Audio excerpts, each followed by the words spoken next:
Finding the perfect furniture is nearly impossible and expensive, so I decided to thrift all the furniture for our bedroom. And it took 21 different thrift stores before I finally found the neglected pieces I could flip into a dream dark academia inspired bedroom. But finding them was the easy part. Now I have to make them look pretty.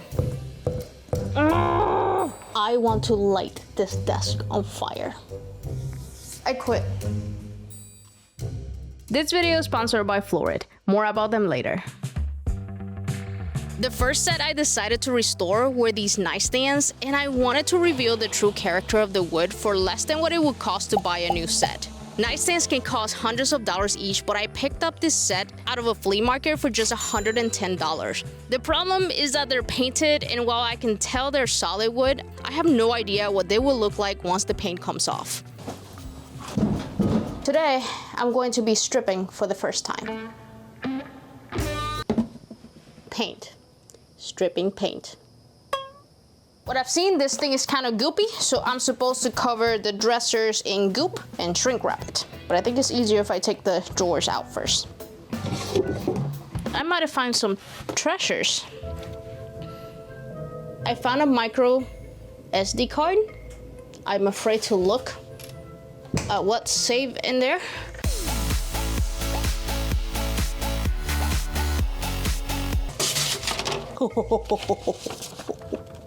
It's a court order.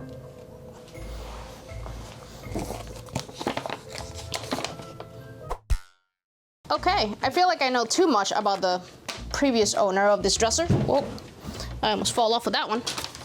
A lot of broken parts.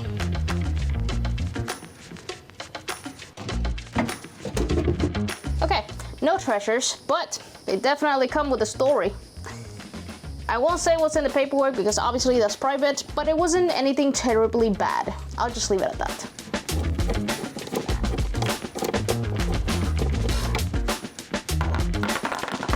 After I removed the hardware, I wiped down both nightstands. I'm not sure if it was even necessary since I was stripping the paint off, but it couldn't hurt. I knew I would be sanding a lot, so I removed anything that would get in the way of the sander. As I was taking the hardware off, I got a better look at the inside of the nightstands, and they're made out of solid wood. The drawers are made out of plywood. The top drawer has like a fuzzy fabric. It's dovetail construction, and the legs and some parts of the actual stands I think are made out of oak. I think I got two very solid stands that are gonna last for a long time. The downside is that the plastic hardware is all broken, which is making all the drawers wonky, and I'm not sure how I'm gonna fix that because I don't know if I can get that same bracket. I doubt it, but I guess that's a problem I get to figure out later. I figure things out as I go. So right now I'm just focused on getting the paint off of this. Honestly, it looks like Greek yogurt. It says no harsh fumes and that it's safe to use inside, but I saw in a video that it still has a slight smell to it, and I'm kind of enclosed in here, so just to be safe, I'm using my respirator. And it does say you do not want this on your eyes, so maybe it's overkill, but meh. Oh.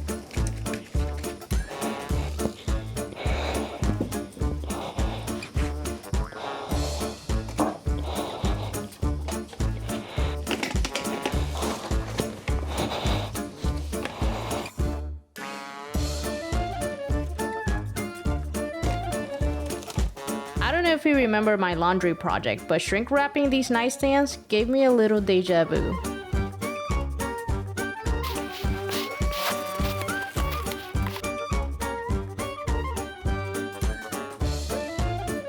I wasn't totally sure how to do this. From what I've seen in other videos, people usually apply this stuff on thick, cover it with shrink wrap, and then peel it off later to scrape off the paint. Apparently it can work anywhere from 30 minutes to 24 hours. So I planned ahead. I put the stripper on Friday evening, planning to take it off Saturday morning.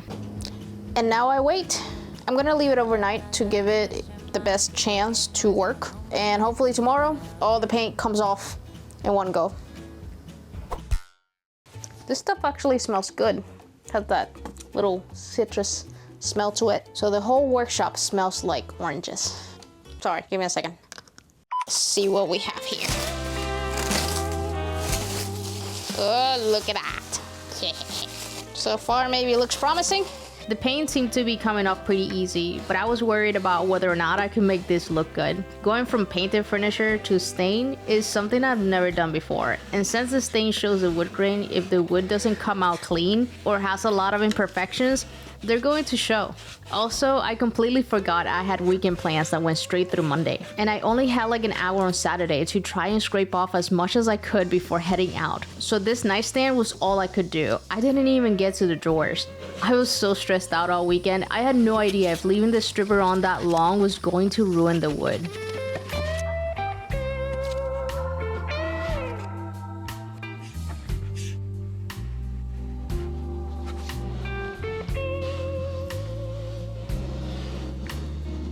Maybe I left the stripper too long. I did use a stripper and I shrink wrapped it and I left it overnight, but maybe it was too long. I'm able to scrape most of it off, but I have a feeling that it's not gonna come off completely. So should I do a second coat? And how long do I leave it? So it's coming off a little bit with a rag. I guess that is working, but I'm still gonna have to sand. Like I can still see like a lot of it still left on there, so I'm probably gonna have to sand it. So I found a wire brush, but not the ones with the metal wires. This is like plastic because I'm afraid to scratch it. I was worried about how I was gonna take this off.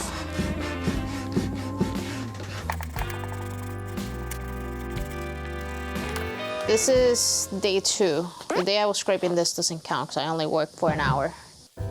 Almost 4 days later, I finally came back to remove the rest of the paint, and I couldn't tell if the wood was ruined, but I guess I'd find out after sanding.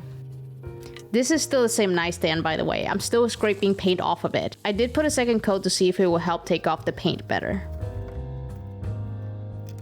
So this was the first drawer that I scraped off, and I noticed the paint didn't come off as much. So I think the chemical just dried over the last few days. But I put another coat, a thick coat of it, for like 10 minutes and just left it while I scraped the next drawer. That might be the trick here. I decided to give everything a second coat, and I think next time I do this, I might try to scrape it off within an hour, since it seems that it works better if I do each surface individually.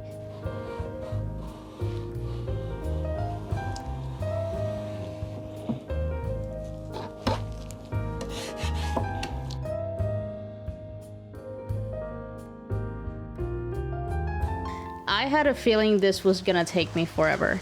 It actually took me all day to scrape everything off, so I worked through our nice Florida weather.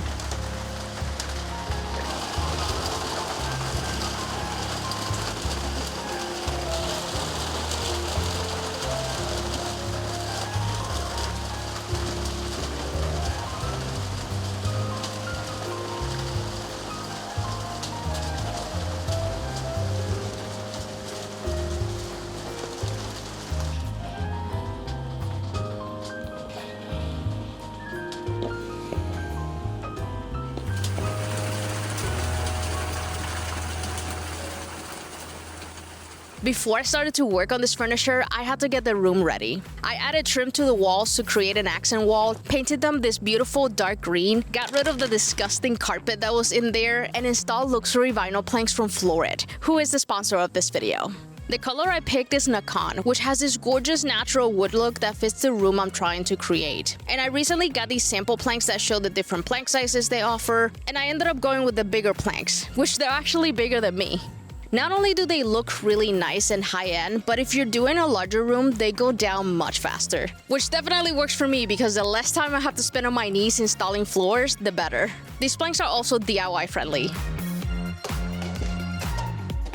So far, I've installed them in our bedroom, both bathrooms, and our closet. And now, I'm getting ready to redo our library, and I'm still a little stuck on the wall color, as you can see here. But luckily, I have the flooring samples to help me figure it out. And I can't wait to replace the floors in here because they're looking pretty rough.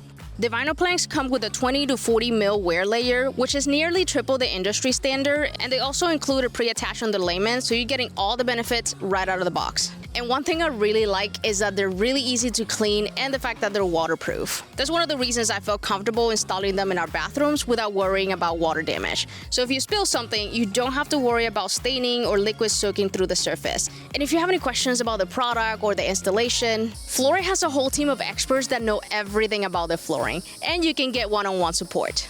Another thing I like about Florid is that they keep everything eco-friendly by using low VOC materials and sustainable manufacturing. So the floors are better for your home and better for the planet. And if you're not sure which color to pick, they offer sample kits that let you try the flooring in your own space before you commit. And since Florid is sponsoring this video, they're offering you half off your sample order when you use code DIYTiffFlorid. So if you have a flooring project coming up, definitely check them out.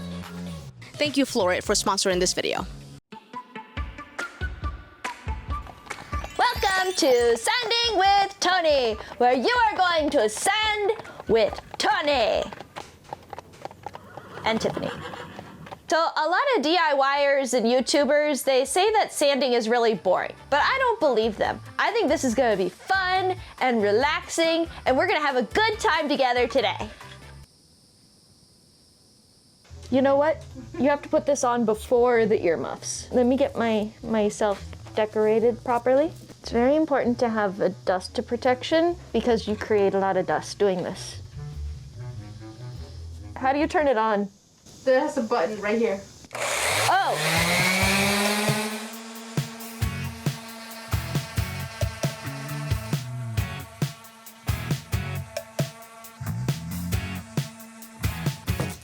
That's not doing shit.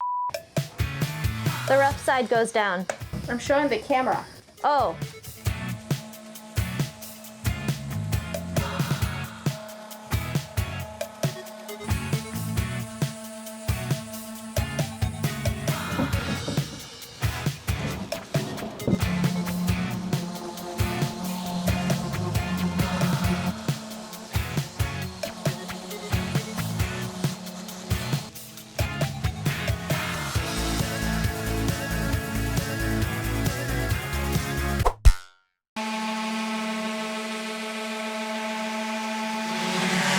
Tiffany, I'm over it. I'm going back inside.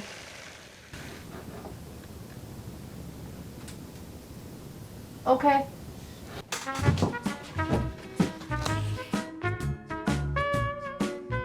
I had no idea how I was gonna sand all of the details in the trim, all the little crevices, and get the paint off. So I tried using my Dremel, but it's this tiny one, like the size of a pen, and it just wasn't strong enough. It kept turning off. Then I pulled out this bigger one, and I tried this sanding attachment thingy, but it started digging into the wood, and I was worried that it was gonna make it look worse. I guess hand sanding was an option, but this was already gonna take me hours.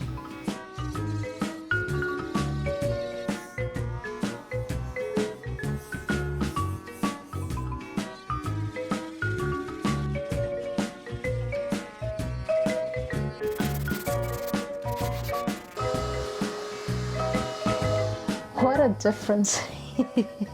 It's not perfect, but I think it will be fine because I am using a dark stain, so it'll just have some highlights. Because otherwise, I'm going to be sanding for the next 10 years.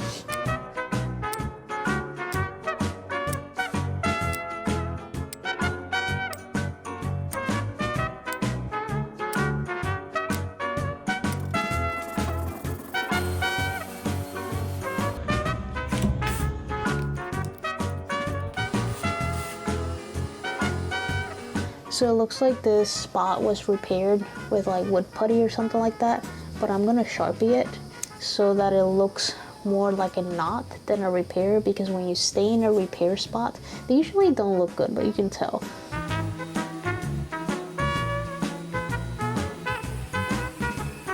When I got to the other side of the nightstand, I used the detail sander, and while I couldn't get into every crevice, it definitely did a lot better than the Dremel. I figured out the right angle to hold it, which was a relief because I don't know if you remember, but I've got 6 drawers to sand and they all have the same trim.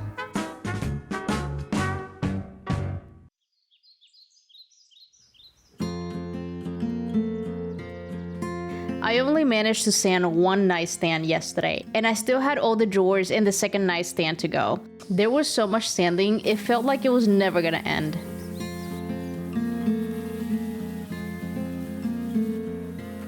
So remember how I was worried about the paint stripper ruining the wood? There's a lot of like pink spots. There's a lot of blotchiness. I've sanded off some of the veneer where I can see the layer underneath. The top has a lot of the same problems. You can see like the blotchiness on there. I sanded some of the veneer off. And this edge, that's not wood. That is MDF. I'm putting a lot of hopes on this, on the dark stain I'm gonna put on this, because I don't want to paint this at all. Like I could just slap paint on it and call it a day, but I really, really want the wood grade to show. It just might look a little rustic.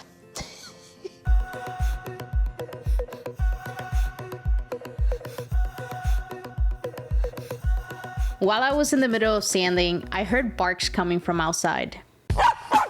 Misty! Hi! Misty! Oh my goodness, doggies! Doggies everywhere! Doggies! Doggies! Doggies! Oh, nice! Good girl, Misty. Good girl. Playtime was over. Back to work. What a difference, though. One more to go. Sanding has honestly been one of those tasks that has taught me patience over time. Everyone always jokes about how much they hate sanding, but it's one of those steps that you just can't skip, and they aren't really any shortcuts. I struggled at first during this project because after sanding 2 sides of the nightstand, it already felt like I was never gonna finish. But after a few hours, I actually started getting into it. I was even taking my time trying to get into every little detail. It definitely helps to have something good to listen to, like a solid audiobook or podcast.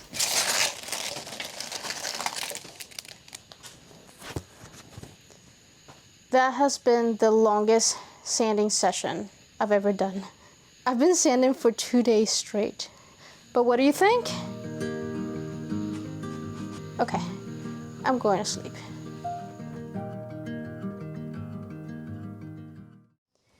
Now I gotta fix the hardware. There are these plastic pieces on the back of each drawer and on top of each of the drawer slides. All of them are broken. I don't know what the last owner did to this nightstand, but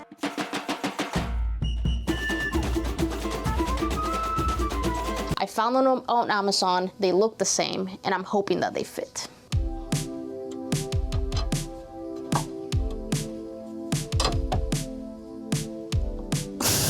The plastic piece is stuck.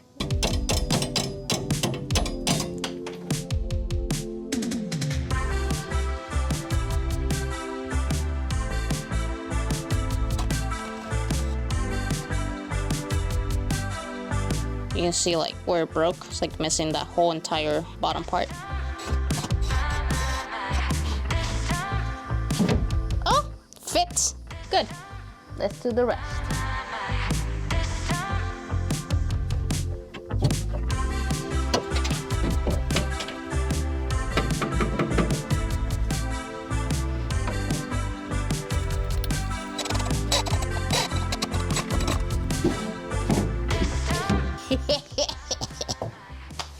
They fit. I'm always surprised when something goes so well. Look at the difference. Like, so some of the drawers were like this. See, that one doesn't go all the way back and it just kind of wobbles. This is what the drawers used to look like and how they felt.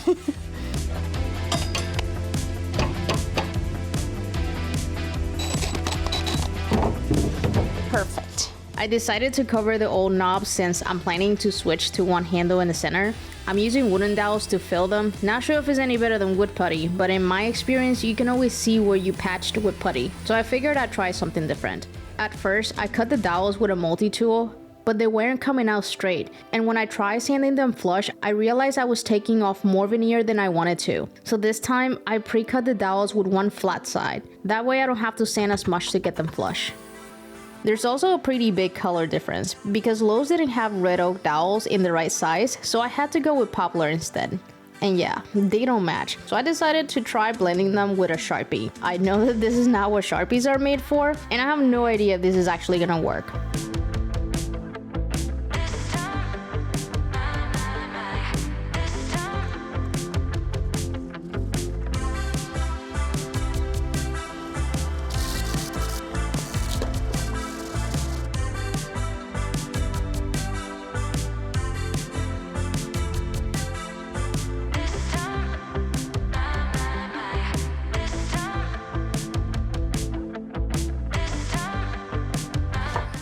lack the ability to work and be organized while I work.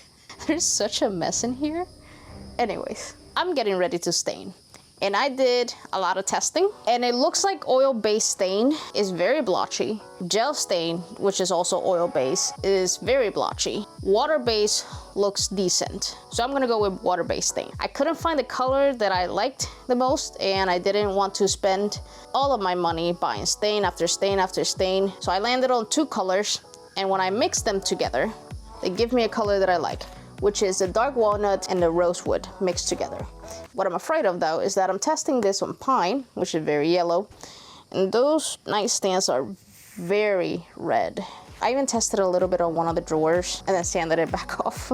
I just really want to get the color right, because once I stain this, I am not resanding it down, taking it all off. Even if I hate it, I'm gonna keep it. So I'm gonna mix some stain and hope for the best.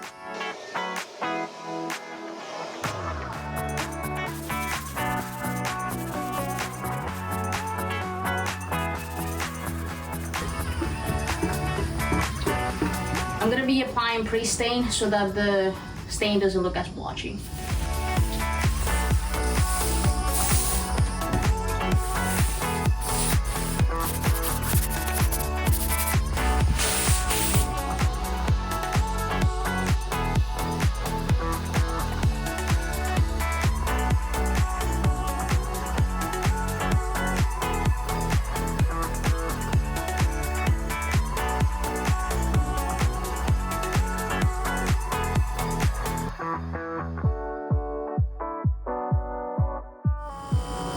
That looks nice.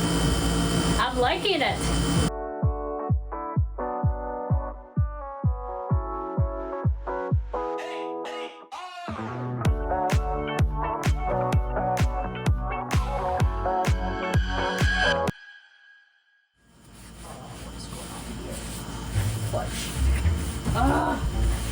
It's starting to dry. Why? Why is this happening?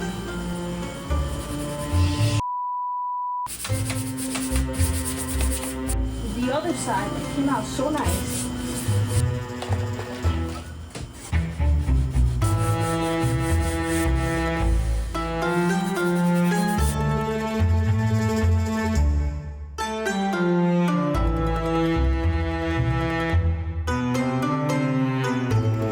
I underestimated how fast this dries. So I have to do little sections. When it dries like paint. Like it's just, there were solid blobs everywhere. So I was just frantically trying to clean it off. There's still spots that I gotta sand off, but they're on the inside, so. But I think I'm gonna pass another coat of stain here in the front because it's so uneven now. But I'm gonna like pass it one strip at a time and then wipe it off really quickly, just to try and hope to even out the color. What a nightmare. This was going so well. The other side didn't do that. The other side came out so beautiful. But no, the front of the cabinet, what you're going to see first, decided to like, oh my goodness. I got this. I'm gonna fix it. I'm gonna have to sand it down and restain it.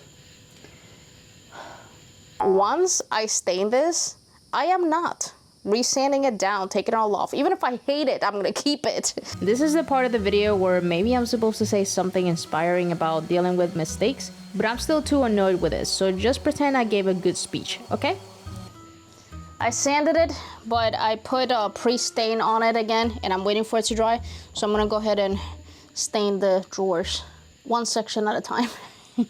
In all honesty, mistakes are the fastest way to learn, so after I'm upset, I try to remind myself that.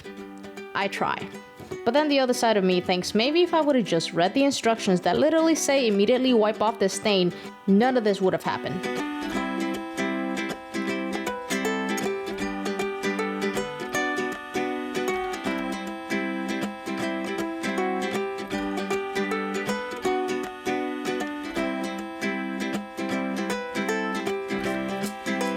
Okay, I'm ready to do the nightstand again, but I'm gonna start with the side and then I'll do the front. Since water-based stain has such a strong color, I noticed that it's best that you wipe it in the direction of the grain. That way it doesn't leave any marks opposite of the grain.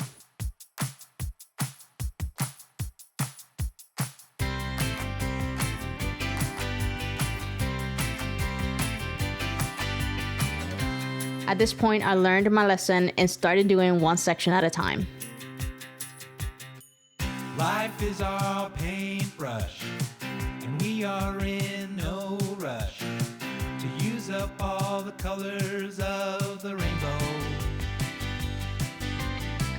Red, green, orange, yellow, blue, indigo, and violet too. This turned out better than I thought. It's beautiful. I love, love, love the color.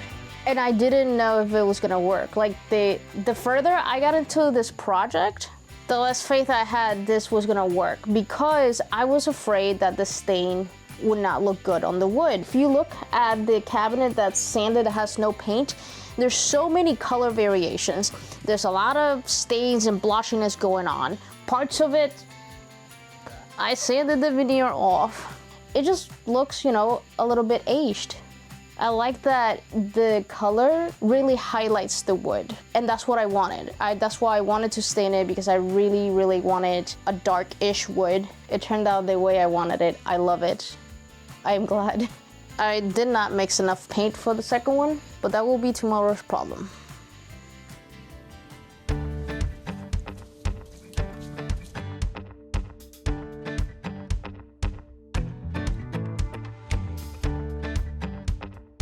I think it's ironic that a few months ago, I took an old dresser and gave it a modern look, and now I'm trying to make these modern nightstands look vintage.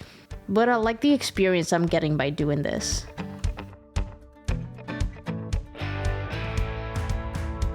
I've been trying to be so careful, but I still had some stain drip into the other side, and I have to sand it down and stain that little section again without ruining the rest.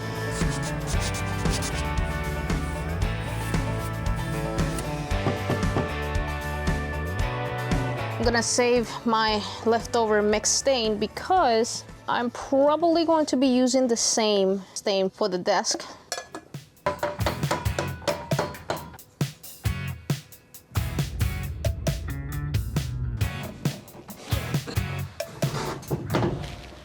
This is built out of solid wood, so it's a little heavy. I'm putting it up here because it'll be easier to do the clear coat, and yeah, that's it, because it will be easier to do the clear coat. Just, it's fine, it's fine, fine. It's supposed to be an old piece of furniture. So I'm going to be doing the clear coat with polyacrylic, and I want to do flat because I love how the color turned out on this. I love how it looks right now, and I feel that if I add even a little bit of sheen, I might like it a little bit less. And I just don't want to ruin perfection, you know what I mean? I also like this one because it's a one coat. I will do two coats on the top though. I've used it before on the headboard for the guest bedroom, and I like how it came out. So also, look, so much for wearing an apron to protect my clothes. It looks like I pooped out of my armpit. Que tu balcón por la mañana café, por la tarde ron.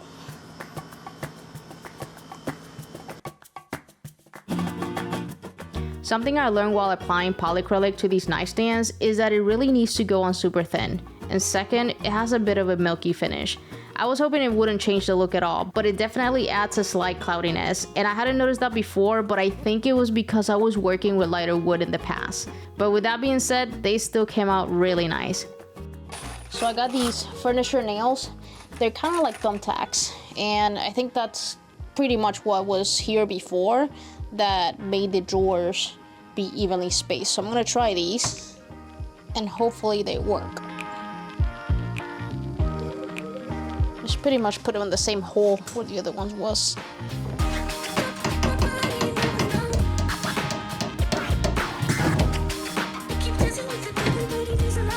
Huh? It worked. See? Now there's a space at the bottom, space at the top. We're good.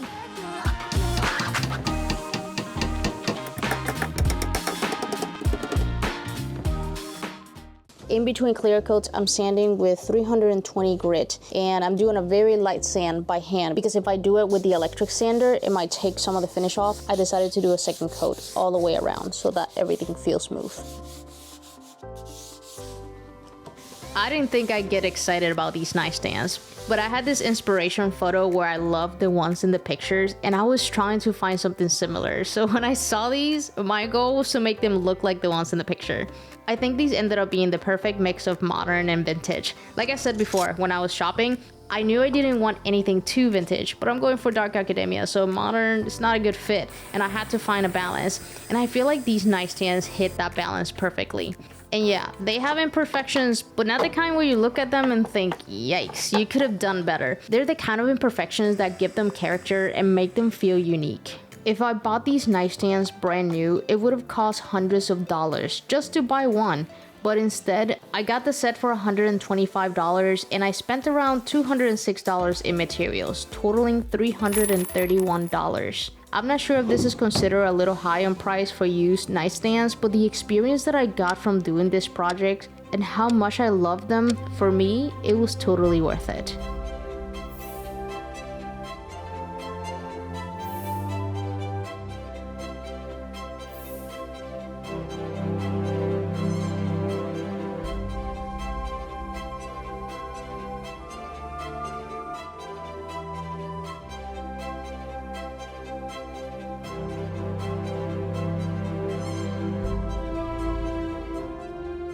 I want to restore this antique desk and turn it into a makeup vanity for my dark academia themed bedroom for less than what it would cost to buy a new one or one of those perfectly preserved antiques that cost more than my first car. Those can go for hundreds, even thousands of dollars, but I found this one at a thrift store for just $100. The problem is, it needs an insane amount of work to bring out the beautiful character in the wood. Some areas might not even be salvageable. And if it turns out I can't save it, I'll either have to start over with a new one or give in and try to rescue it with a couple layers of paint.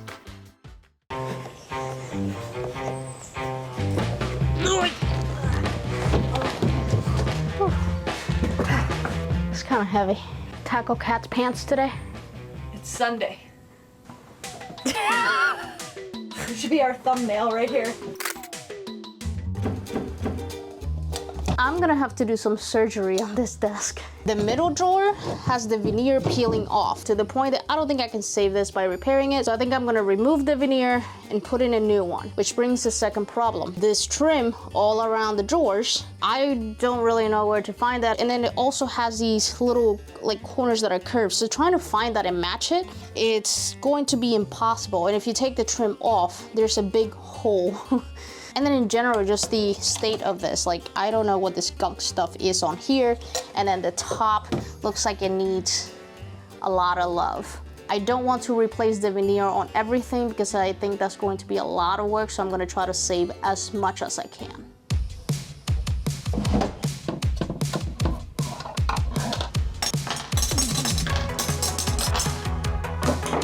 I'm gonna try and remove the veneer off of this. So there are two layers here trying to come off. There's this one, and then there's the veneer, which is very, very thin. I don't want this one to come off, so I think I'm gonna try to carefully remove the thin layer part and try to keep that there. I'll try to glue it back, but this is just flaking off. I might not need my heat gun.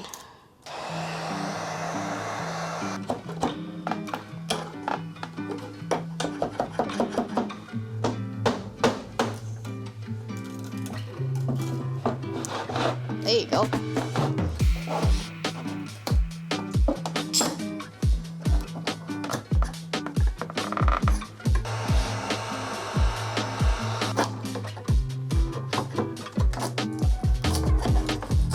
There you go. Yeah.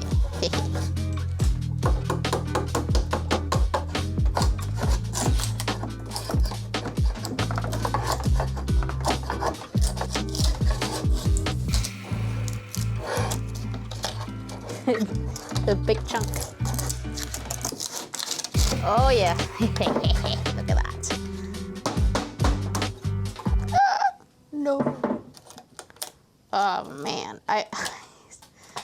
that lower layer is crumbling apart. I'm gonna have to take it off too.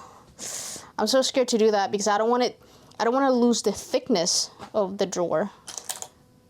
Screw it. Yep, it's just coming right off. So, ooh. Oh my goodness. I'm just so scared of damaging to the point that I can't fix it. Ouch.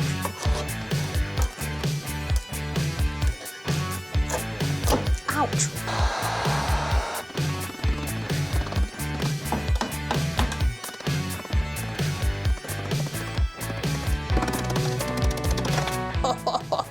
Well, there's no going back now. We'll see what happens. Misty! You have a ball today? You want me to throw that ball? You want me to throw that ball?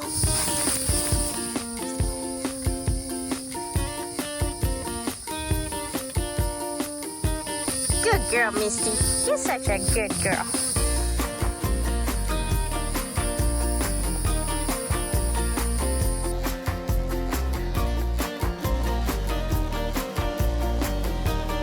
If I'm gonna put veneer on this, it has to be smooth. So this little, I don't know what you call it, but where the trim was, can't be there. It has to be completely flat. So I'm gonna fill it up with this wood filler. And I like this wood filler because it's kind of like epoxy. It's like a two-part wood filler. It dries really hard. You can sand it and just works really well. This does cure pretty fast, so I'm trying to get it done as fast as I can. Because once it starts drying, that's it. Oh no, come on. No, not already. Yeah, it's gone.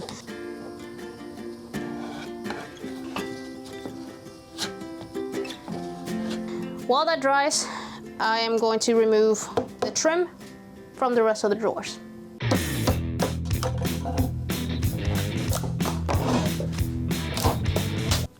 Part of the veneer came off. Oh, crap. See the veneer trying to come off? No, no, no. Just the trim, just the trim. Okay, I have to fill that up anyway, so it might be fine. I'm kind of making up the plan for this desk as I go. This is the first time I've gotten a real close look at it, and there's more to fix than I thought. So far, the plan is to fix any chipped veneer, fill the gap from the trim I'm removing, and make the surface smooth so I can lay new veneer right on top. Thankfully, most of the veneer is in good shape, so I should be able to apply it right over that.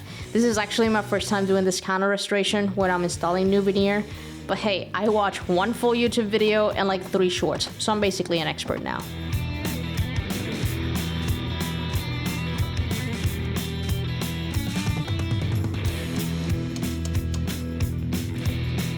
After taking all the trim, I went ahead and sanded all the drawers, filled in the gaps from the trim, and made any repairs that were needed.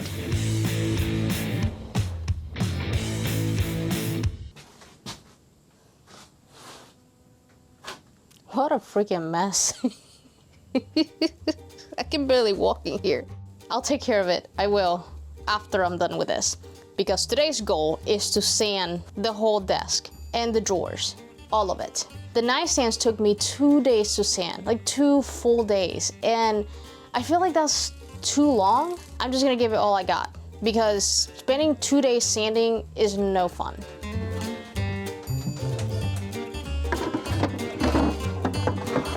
I'm out of sandpaper. I used it all on the nightstands.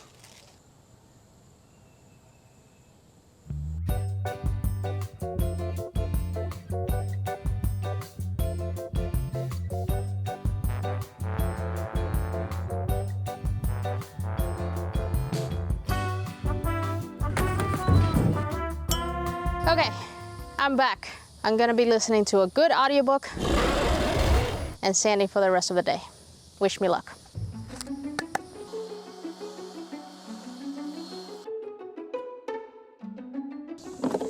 I will not be sanding yet. As I started sanding, more veneer started coming off, which tells me that laying veneer on top of this old veneer is just a bad idea. So I am going to scrape off the veneer, which I didn't want to do, and then sand. I'm gonna be here all day. As I started trying to take the veneer off, I realized that it was actually really well glued. Only a few edges had come loose while I was sanding, and the rest was holding on. Since the veneer wasn't actually in bad shape, it turned out to be a pain to scrape off. And it was taking me forever just to get through one drawer. I was digging into the wood, causing more damage, and at that point I instantly regretted my decision and decided to go back to my original plan of repairing loose edges as needed and putting new veneer on top. But I was already too deep into this drawer, so I had to at least finish taking the veneer off of that.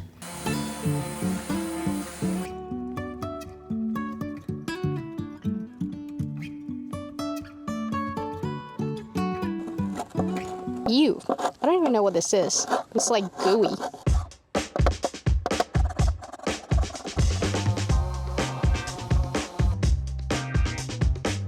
The grain on the drawers is so pretty, but I don't really know what it is, and unfortunately I have to veneer over it because there's so many repairs. So I've seen in a few videos where the finish gets scraped off with a scraper.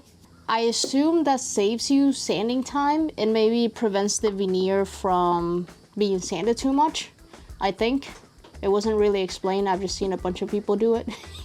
So I'm gonna try it and see how that goes. Oh, wow.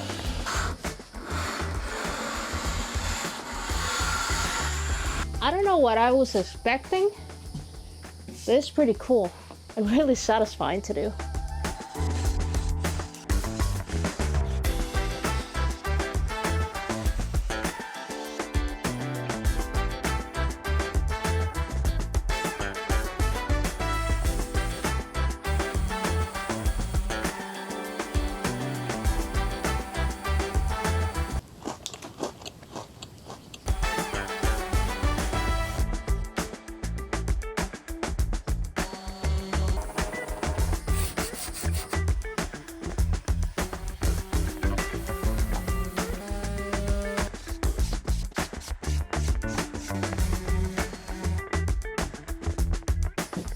I did it. I got it all sanded. It only took 6 hours. And I have to go back to the store to get Bondo so I can finish repairing. Did find a few spots that have to be repaired, and then the drawers of course need a little bit more repairing, and then I have to sand the repairs, but other than that, I'm ready for the next step. And I am covered in sawdust. These pants were green at the beginning of the day.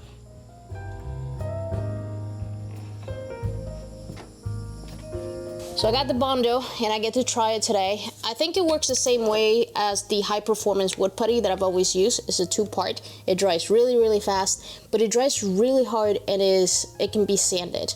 The reason I'm using Bondo and not regular wood filler is because I don't trust regular wood filler. This cracks, crumbles. It's not very reliable. At least in my experience, it isn't. So since I made quite a few dents on that one drawer, I need something that's very reliable.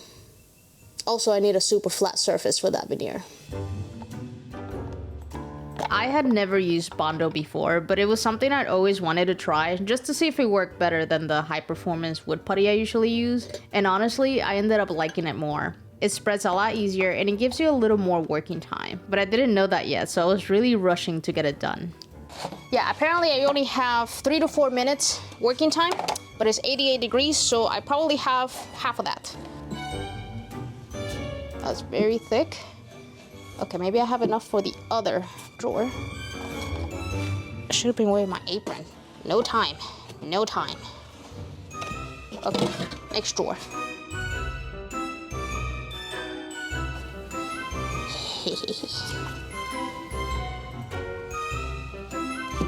I probably should be wearing gloves. Oh my goodness. All right, have a little bit left. Let's see what other repairs I can make real quick. All right. Do you need repairs? No, not on my shirt. I like this shirt. Like, look, how can you not love this shirt?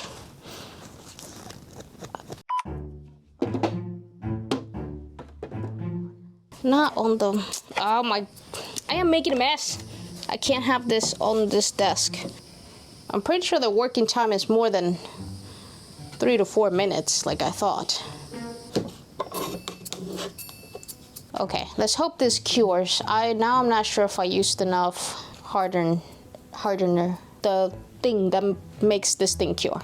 And my fingers are sticky, so I'm gonna go wash my hands.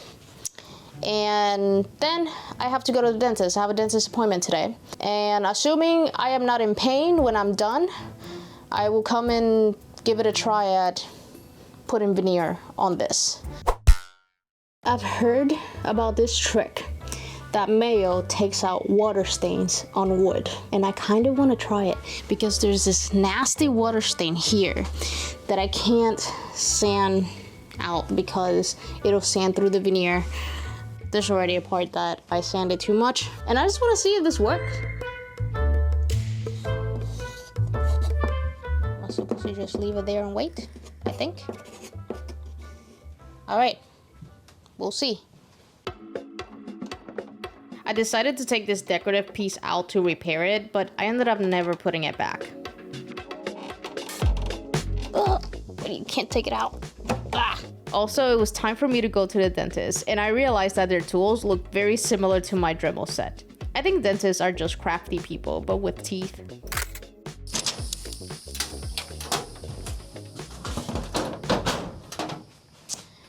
Back from the dentist, I can't feel the left side of my face, but I'm not in pain, so I think I can keep going. This watermark does not look any better, but let me sand it real quick and see. Does it look any better? I think it came off a little bit, but I'm also sanding too much of it, so it actually still looks pretty bad.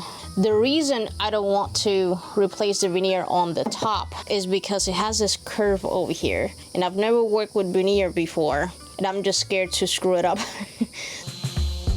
The Bondo was dried, so I sanded all the drawers to have a smooth and flat surface for the veneer. So I made a mistake on ordering this veneer. I was supposed to order peel and stick. I thought I ordered peel and stick. So I'm here peeling and peeling, and it's not working. So I gotta go to Lowe's and get contact cement because apparently that's the way to apply this one. I could just buy another one that's peel and stick, but I already have this one. I already cut it. I was doing a test piece because I don't know what I'm doing, so. And realize it's not sticky.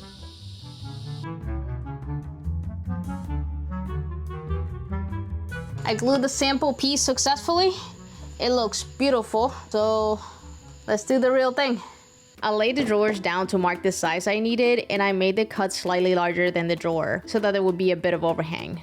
I was actually really enjoying working with a big veneer sheet because I could choose exactly which part of the grain I wanted to highlight on each drawer.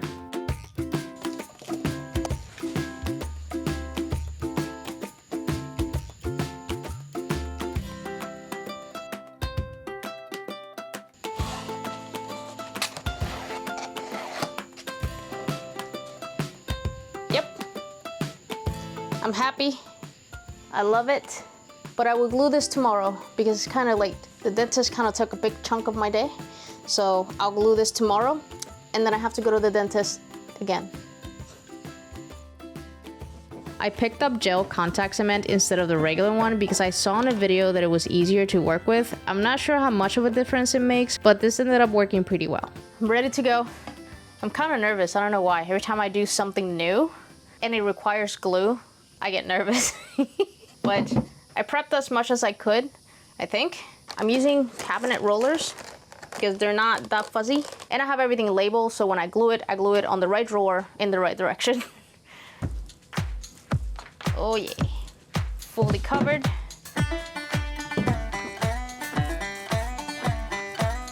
Aha, all covered in glue. Now I gotta glue the veneer on the back.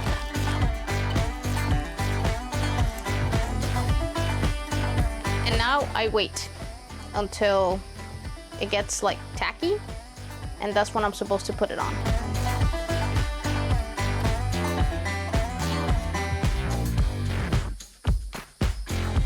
After the glue dried for a bit, I went ahead and placed the veneer on the drawer. I had to make sure it was lined up just right, because with contact cement, hints in the name, once it makes contact, it's not coming off. I use a carpet tucker as a scraper, and it actually worked really well to press everything down and make sure the veneer was on there good.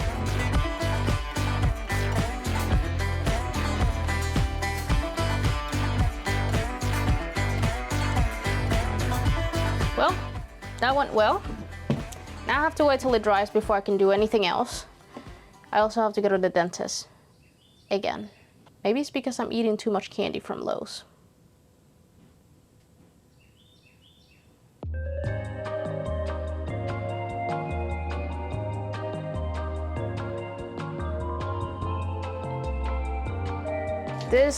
It looks better, but it's far away from great.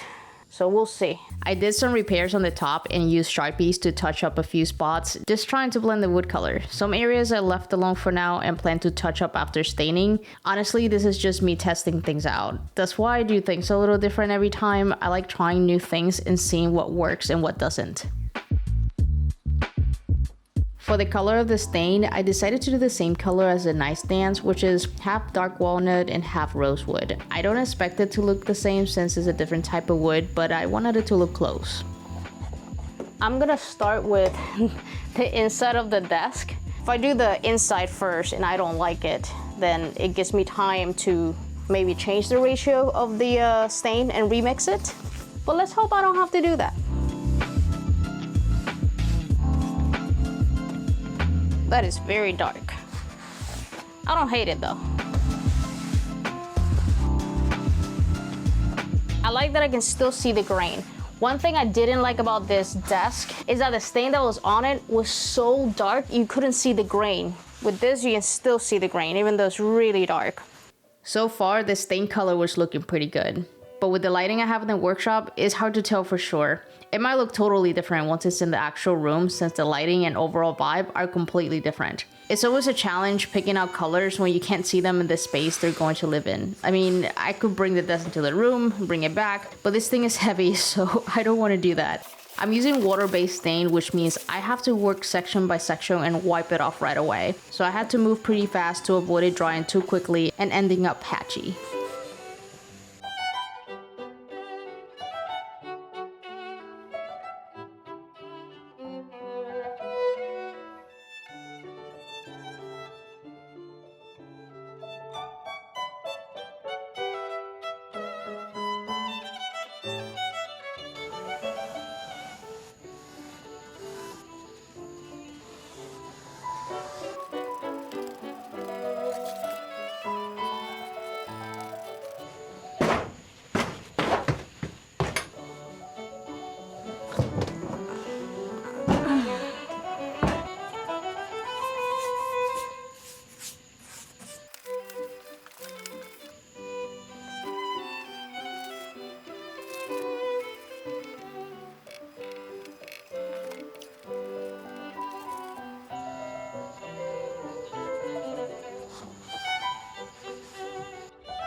The color came out beautiful. I wasn't sure at first, but it came out really nice. It's definitely different than the nightstands. The nightstands I think came out lighter. This was such a dark wood already that the stain obviously looks different. Unfortunately, that watermark is still there and it bothers me. I think I have a plan, but before I go into it, I'm gonna work on the drawers, think a little bit more about my plan, and then hope it all works out. So I'm gonna trim the edges off, and I'm gonna be using a router with a flush bit. I've never done it that way before, so I am hoping I don't rip this thing out. You can use an edge trimmer. This is how I've done edge banding before, or a utility knife also works. There's still like a little bit left, and I'm wondering if I just need a different bit. I'm supposed to just shave it off. I could have swore I've seen this done and it just ends up perfectly. I don't know. I guess I can fix it with sanding. I was just expecting it to like line up perfectly.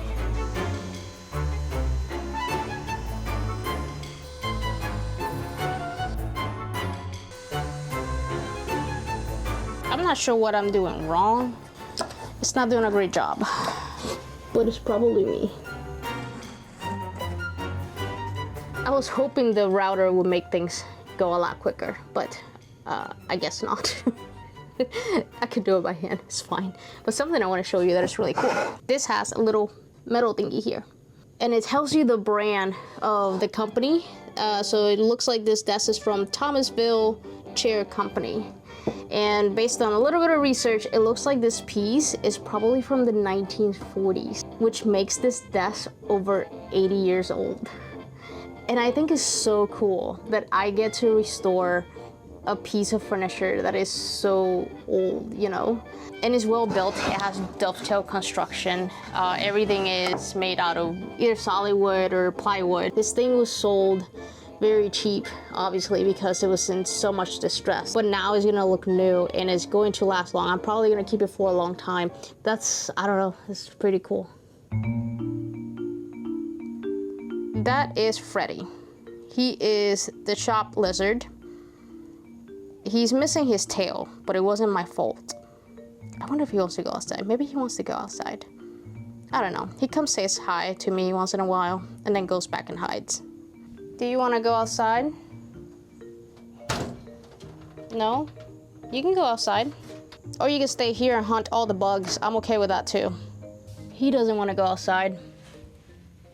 I trimmed the edges of the veneer with a utility knife and an edge band trimmer. All the drawers were labeled, so I made sure to keep it that way. I then sanded all the edges, got my daily dose of Misty, Indie, and tequila, and then I worked on some repairs.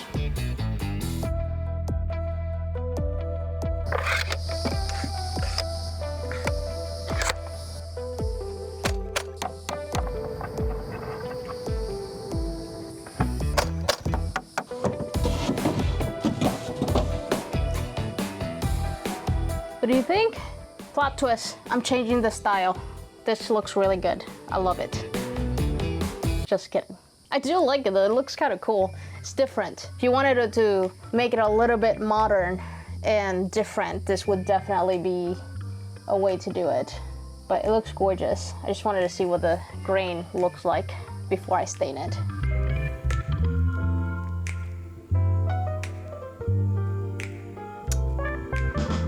I was gonna stain the drawers, and then I remember that this used to have trim, and I've been staring at this for the last 10 minutes trying to figure out how I'm gonna do it.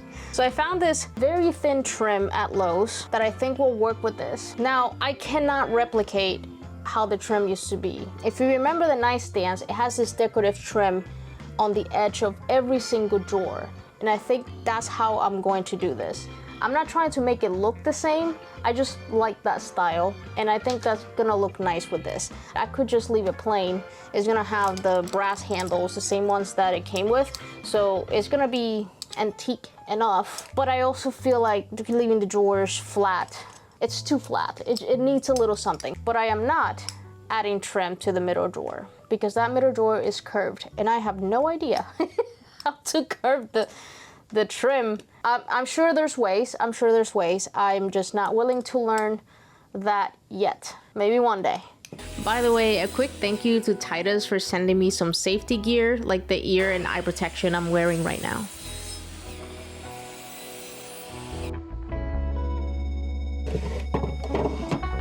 Yeah, I think I like it. I wish I could do the one like in the curve, but I think it'll be fine because there's a lot of detail. See, like there's trim up here, trim up there, so I think that's kind of gonna blend it in nicely. But yeah, I'm gonna go for it. I'm gonna do the rest. Cutting really thin trim with a miter saw is tricky because sometimes it just snaps, and I just always cut it with a bigger piece of wood against it, or in this case, tape to it. It was also a little tedious to do because all the miters had to be perfect. There's no caulking to hide the imperfections on this project. I glued all the trim with wood glue, but I didn't go too heavy because I didn't want to do a bunch of sanding to clean it up. Adding nails was an option, but I didn't want to repair a hole, so I put all of my trust in wood glue.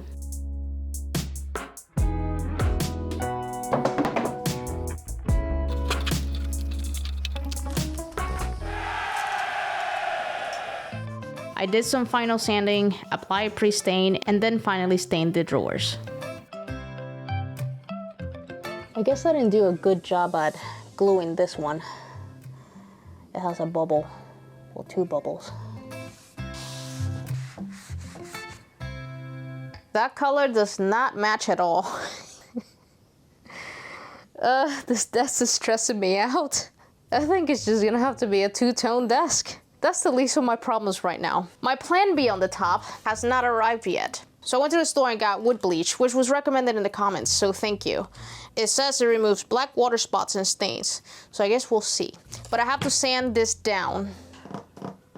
Oh, my plan B was to re-veneer the whole thing, which I really don't want to do. So I really hope this works. Either way, I have to sand it down, so let's do that. I will deal with the color of this in a minute. I can't right now, I just can't.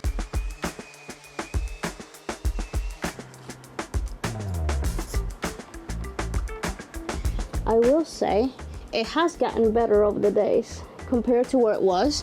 I can actually barely see the black mark anymore. So you just brush it. Apparently I need to do that every 10 minutes until it's gone. So I'll be back. Hi, Freddy. Are you having fun? I'm sorry, it's kind of messy over here. I'm sure you don't mind. Sorry about the mess. He just likes hanging out. Are you gonna help me? No? Okay, fine. I'm waiting on the pre-stain to dry. That's why it looks so dark. The black spot came off mostly, but let's see if after I stain it, everything's gonna blend in nicely. If it looks like it's just a little blemish, I'm okay with that. I also touched up all the spots here in the back before staining instead of after staining. Wish me luck. I'm waiting for this to dry and then I'm gonna stain it. I'm trying to multitask here, so while the pre-stain is drying, I am going to oil the drawers because some of them look pretty rough on the inside. I'm using Restore Finish because it's supposed to be like a fast restoring thing. It's supposed to make it look better. And I don't want to go through the whole process of like sanding this down to try to make it look pretty because it's the inside of the drawers and it's for me, so.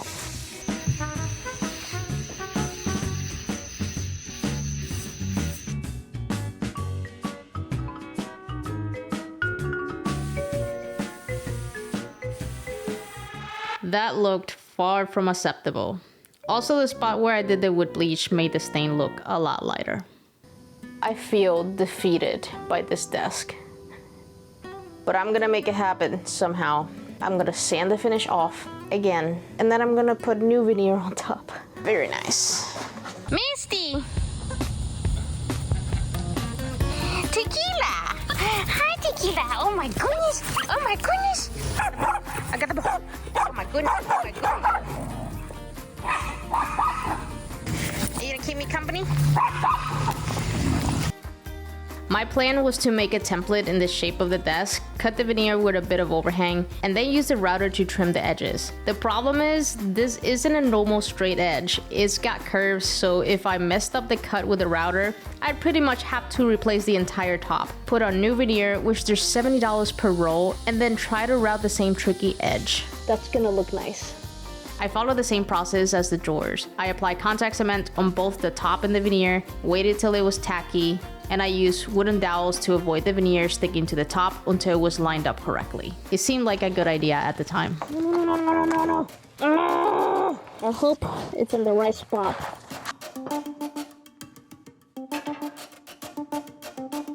Should be fine.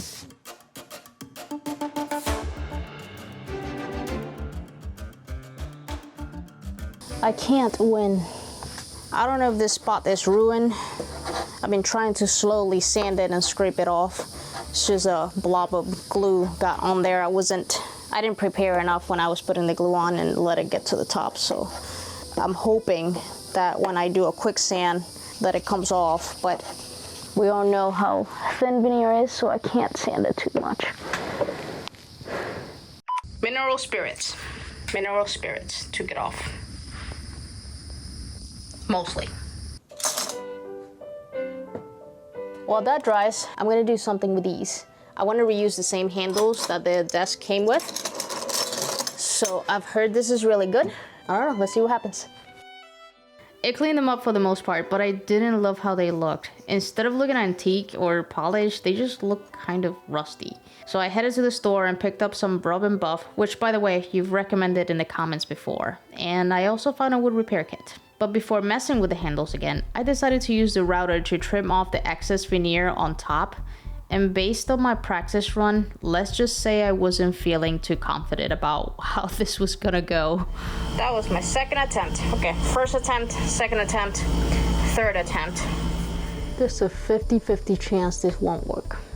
Based on my testing, I don't have faith this will work. I don't know what else to do other than try to cut it with a razor, but it just won't be straight.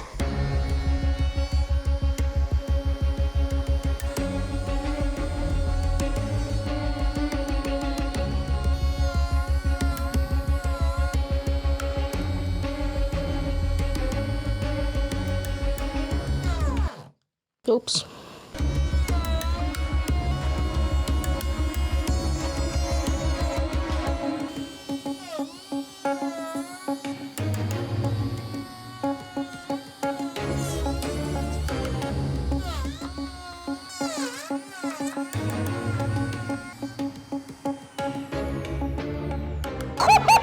I think I did it. Oh yeah. Not too bad. That was so stressful. I don't know about you, but I was not breathing for the last 5 minutes. There's some parts that, you know, you can tell it kind of, this thing like just kicks. And that's what happened on that big old piece. It kept kicking and kicking. So it still kicked when I was doing this, but I was really trying to keep it steady. I can tell there's like some areas that I kind of dug a little bit, but it's not something that's gonna really be noticeable unless you're looking very closely. It didn't eat through it like it did on that one piece of my chest. Oh, this was so stressful.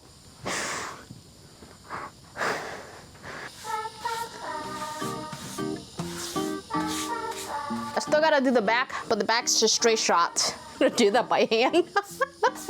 It's more comfortable that way.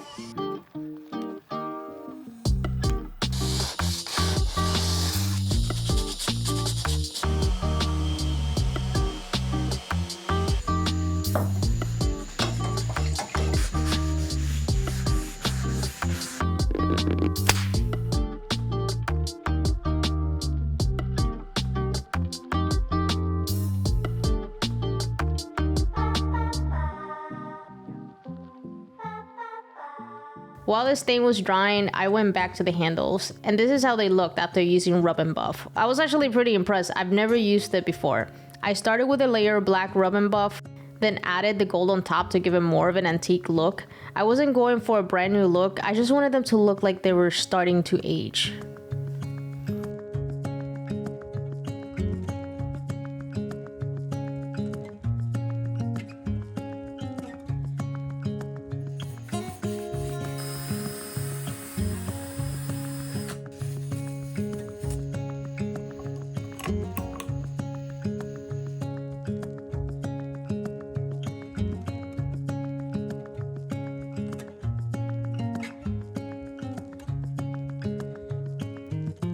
Let's go back to the difference in color from the drawers to the rest of the desk.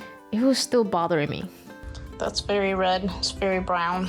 So I mixed 3:1 ratio of the stain, making it more red. I stained a few samples using some scrap veneer, so I felt confident to move forward. But not until I fixed the bubble. Oh wow, it's flat. Oh, it's flat. I fixed it. Looks like a small blemish on camera, but it's not really like noticeable in person. And plus, I'm gonna stain this again.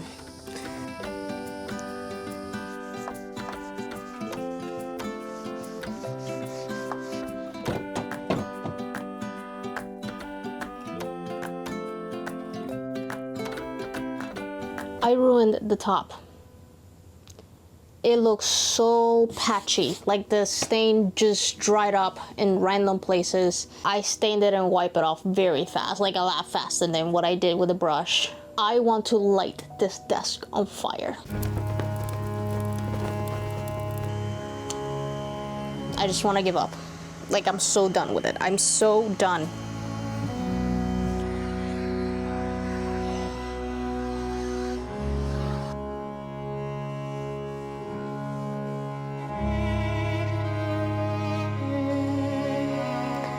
whatever comes out after I stain it, it's how it's going to stay. I'm so done. I don't even know how to express it or tell you or show you that I'm so done with this desk. Like, I just want to bang my head right now against it, but that will make my head hurt. This is the sample piece, but we'll see what comes out because the grain looks very, very dark right now. Wish me luck. I forgot to hit record when I stained it, but it's stained. This is what it looks like. It came out a little light. I would love to do a second coat, but after what just happened, I am not. It's going to stay like this. At least I can appreciate the grain. The grain looks so beautiful. I don't think I showed it on camera, but I always do pre-stain, and it's still like it's kind of light here, dark there, so I don't know if it's the grain. I don't know if it's cherry, it's just wild cherry. I'm tired. So Tiffany, what are we gonna do now? We're going to go get ice cream. I want the kind of ice cream that has all of the chocolate fudge, all of the fat, all of the calories. I don't care if the ice cream has 2,000 calories in one cup. That is the ice cream that I want.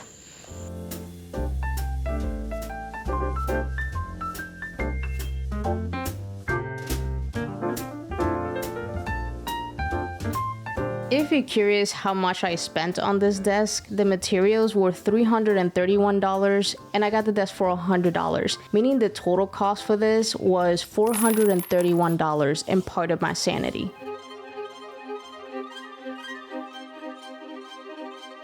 This project was tough. I was so frustrated, and when I finally finished, I realized the color turned out a little more red than I wanted.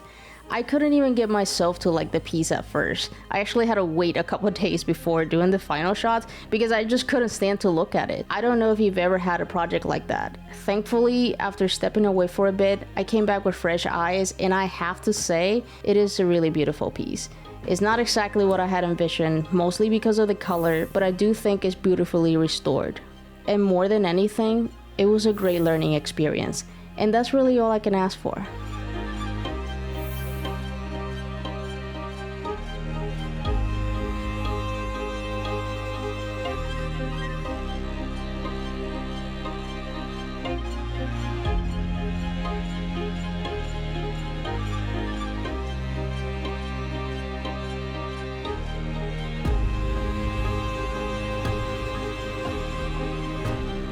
I found this ugly headboard at a thrift store and decided to challenge myself to make it beautiful. I bought it because it was cheap. Not because how it looked, but I thought maybe it has potential. But to make it look the way I want, I'll need to work with fabric, foam, and materials I have very little experience with.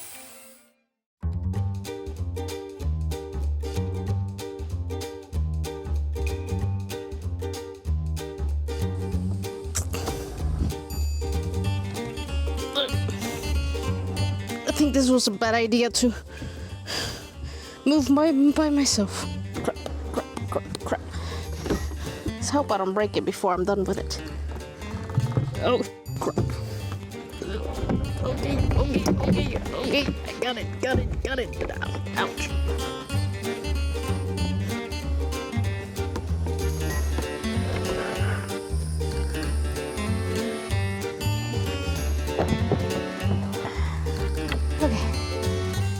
I'm good. That was heavy.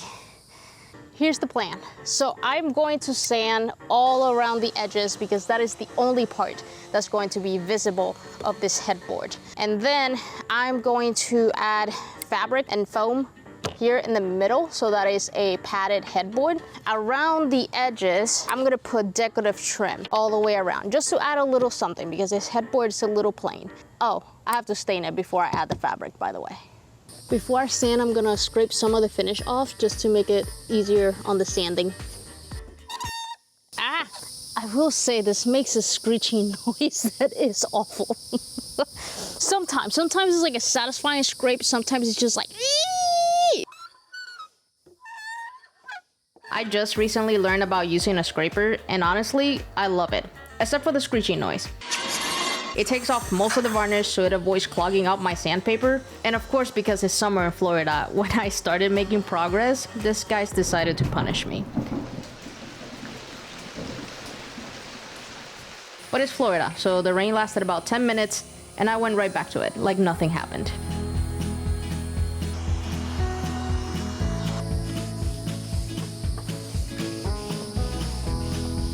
I have this idea of making the headboard darker than the nightstands, so that is not all, you know, the same color. And I think that will look good, but that is a big I think.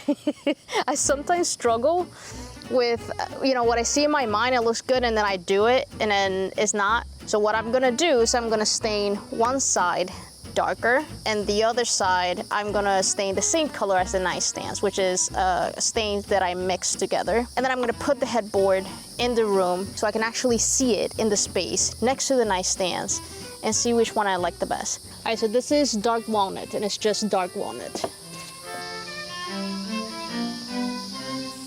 All right, it's really nice and dark. I can already see I have to touch up. That looks like wood filler was used to repair that spot. I'm gonna have to get a marker or something and just make them darker. We're putting this in the room, and then I'm going to stare at it, and then we're gonna bring it back out. Can you put that over there? Sorry. I wonder if I can carry it in my pocket.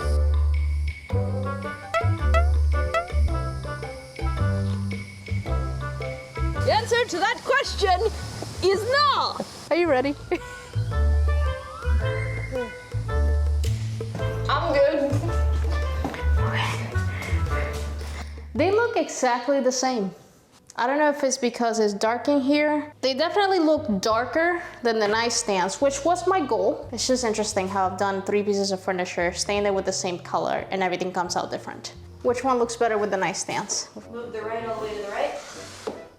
Move the left all the way to the left. That's the right.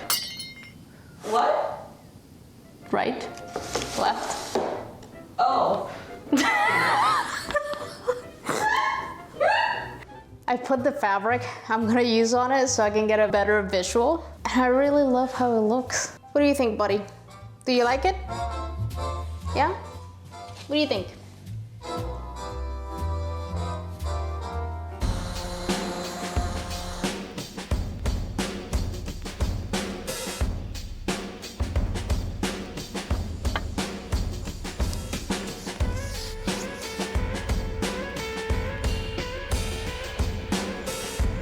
That's a lot lighter. Every time I think I know what I'm doing. Okay, I'm gonna do a quick second coat and see if it'll darken it.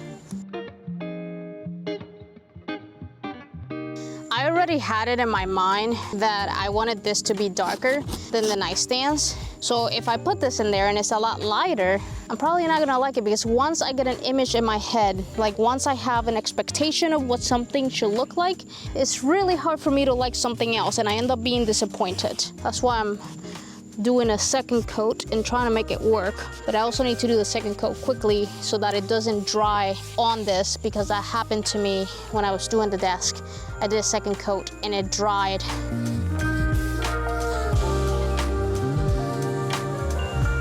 You can kind of tell the second coat slightly darker, so I'm gonna do second coat on everything.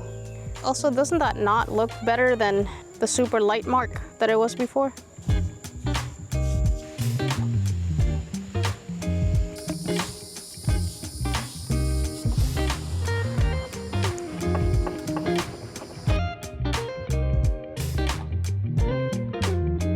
I went back to the room with the headboard to see what it looked like, and I kind of want it a little darker. So I'm gonna do a coat of the dark walnut. I'm gonna take a risk and do a coat, and hopefully I'm happy with that. But this is a big risk, because last time I did this, it did not go well.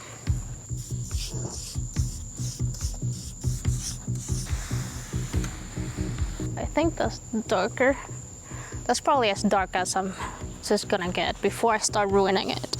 Yeah, I can't keep messing with this because I still have to build a bed frame and I have to match it to this. So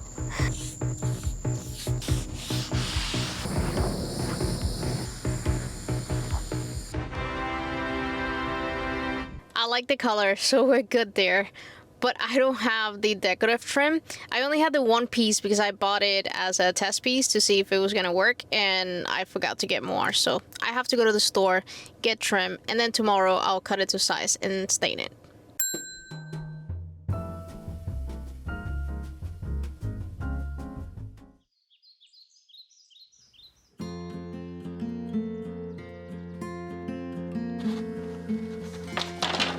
I have to go to Lowe's again.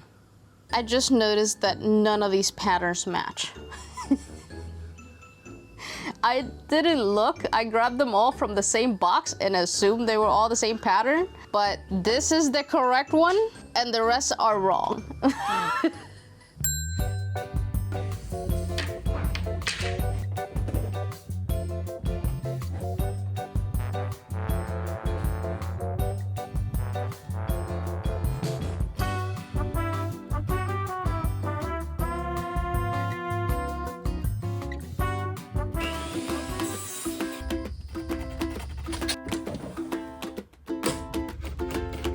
This trim, this specific design of the trim only comes in 4 feet long. So unfortunately I have to splice it because they don't sell a piece long enough for the headboard, but I think it'll be fine. Okay, I gotta stain it.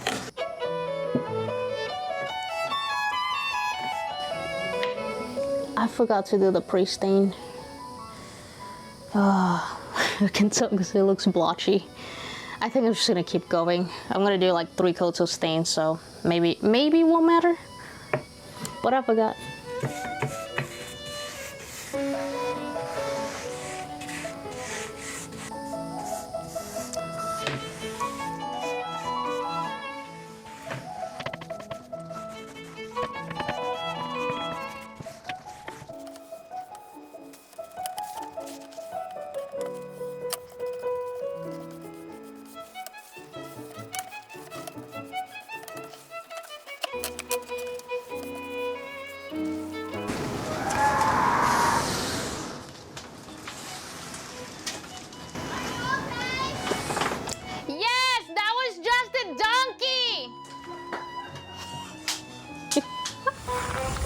We're gonna say hi to the neighbors. It's like about to rain really badly, but I just saw that everybody's here. So we're just gonna say hi. Hi, hermoso. We also have chocolate over there. Holy, look at that. That is milkshake over there. Oh, milkshake is shy. And I don't have a name for this one yet. Leche. Oreo! Hi! Hi, Oreo. How you doing, Oreo? Okay, that one looks like baby Oreo over there. We have more company coming. I'm like walking around with my brush. I was gonna wash this out and then I just saw the neighbors all standing here looking at me. Hello! Hi!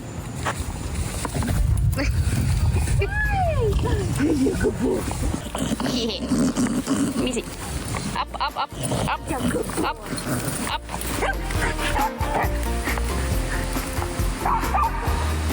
So we got Misty, Indy, and Tequila. Tequila! Tequila! What is it? Oh my goodness, Tequila! Oh my goodness! Oh my goodness! So much excitement. Okay, I have to go wash my brush. That's what I was gonna do, and I got distracted.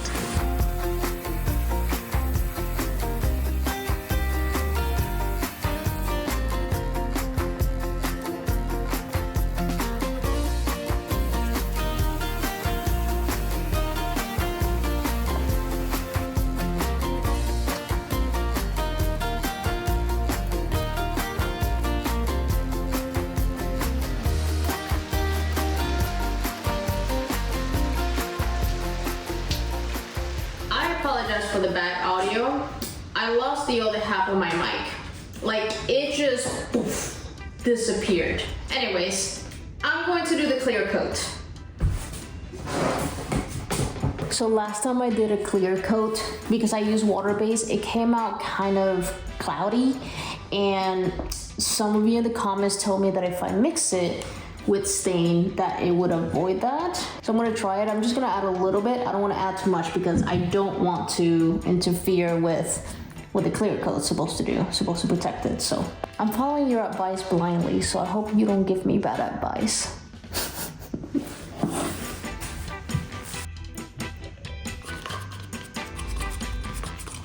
There you go. Ooh, looks like chocolate milk. Don't drink it. Tony, you want to tell them what you're working on? I am wobbling. You're wobbling. I am crocheting a tiny cat. And I am learning how to do new stitches. And it's stressful, but also relaxing. I'm stuck. I'm having performance anxiety. All right, there we go. So this is my wobble that I am working on. I messed up there. It's supposed to look like this when it's done. I am right here. I still have to do all of the detail stuff, so it's an egg that will hatch into a cat.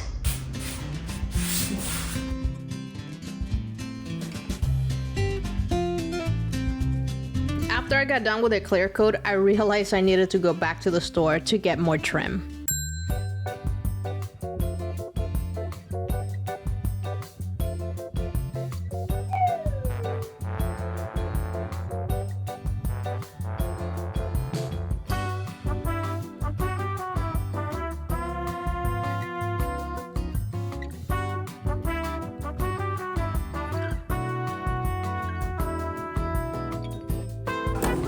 Even after tinting the clear coat with stain, it was still leaving a milky finish. You can tell the difference between this trim and the headboard. I don't hate it though.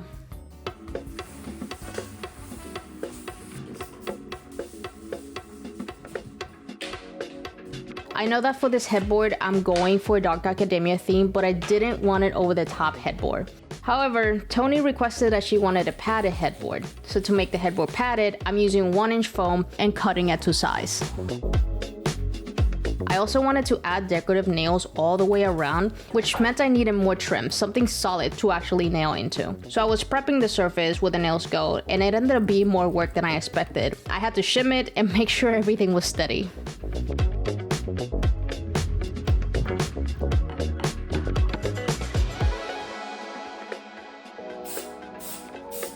Aggressive. That is very aggressive. It looks very spiderwebby. I don't want to get it on the floor. I did not cover the floor. I should have done this somewhere else. Welcome to Being Sticky with Tony, where you are going to be sticky with Tony and Tiffany. Your job is to not let the foam touch the headboard. I'm going to position it, okay? You might want to be on the other side. Don't let it touch the headboard. I'm going to position it here because once it goes on the glue, apparently it doesn't move. I need that to be sticky. Is it sticky? It's not sticky. Is this even working? Why is it not working? That is the theme of this channel. It didn't glue. Did I do this wrong? It's not gluing. Let me put something heavy.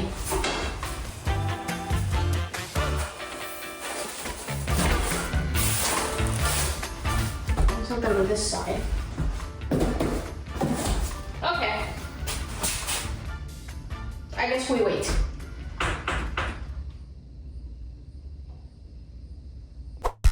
It's kind of sticky, but I can easily remove it if I wanted to. I don't know, maybe I'm using the wrong glue. Maybe I didn't use enough. I'm pretty sure this is what I saw somebody did in a video. Maybe I'm doing this wrong, but I think it'll be fine.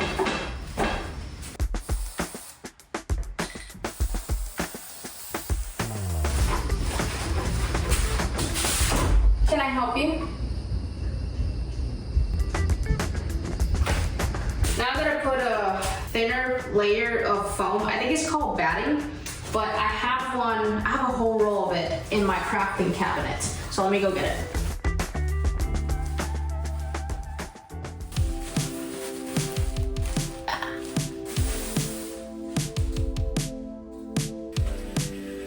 I wanted the padding to be fluffy, so I decided to add 3 layers of batting. However, I don't think that was a good idea.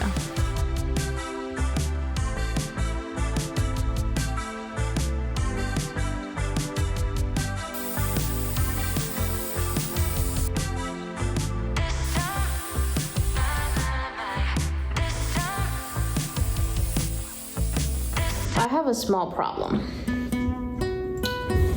I really wanted to use these decorative nails, but I've been practicing because I've never done this before, and I'm glad I practiced because I cannot get these nails in here straight. You see how they're tilted?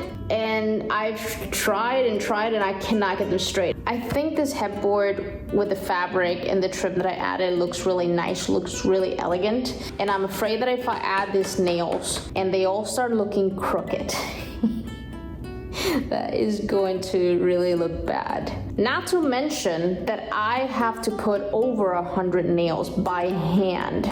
So I have to do this perfectly over 100 times. And my practice run does not look promising. So I think I'm gonna give up. What do you think, buddy? You gonna help? So the trim that I got for the nails is now useless, but I already cut the foam to size, so I have no choice but to nail it and keep it. It's going to be covered though, and I plan to tuck the fabric under the decorative trim.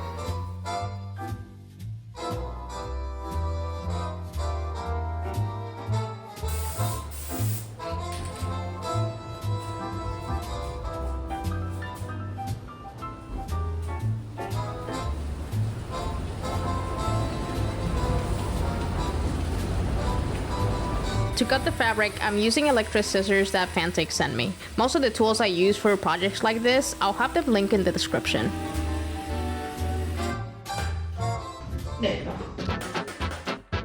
I don't work with fabric too much, so I wasn't sure how to properly do this. It seemed pretty straightforward at first. I don't like how this is looking, so maybe I'm stretching it too much. I'm gonna take the nails out. I don't think it's supposed to do that.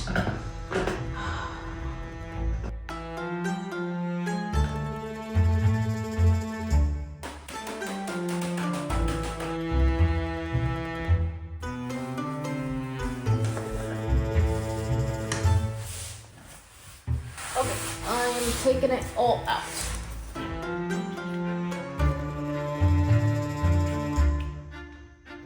I'm just gonna try it again. I'm gonna try starting from the top this time and see if that helps.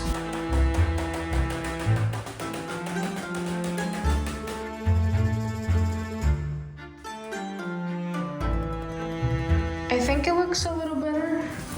I don't know how to get rid of this.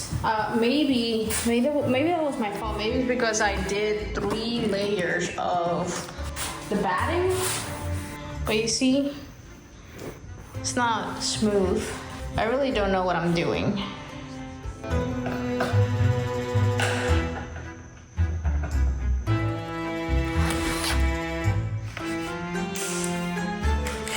I'm out of staples. Where are the staples? Where are the staples?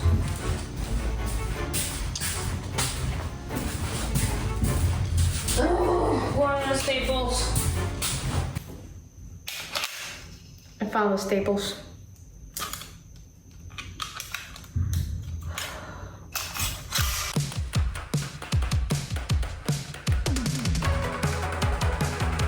I finished the body. You did? Aw. It looks like an egg with eyes. I know, right? Well, I'm removing more staples for like the 100th time. Ooh. Isn't it adorable? I just want to squish it. Oh, this is gonna be my new stress ball.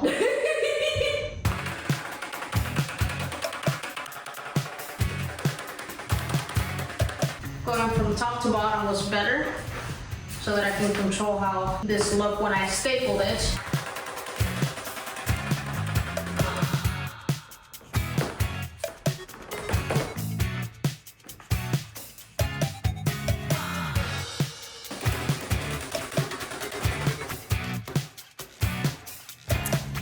I don't know how to properly fold that there, but that's gonna be covered by the bed. So nobody's gonna see it. I'm done. I'm not done. I have to nail the trim. I forgot.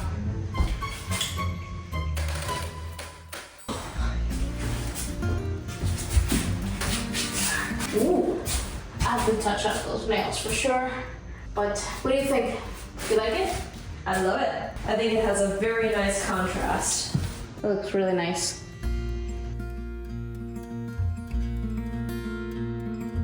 I think overall this was a fairly simple project, but I always like to be honest about whether or not this was worth DIYing. And here's the thing, I spent $35 on the headboard, which seems like a good deal, but I don't have the rest of the bed, it's just the headboard.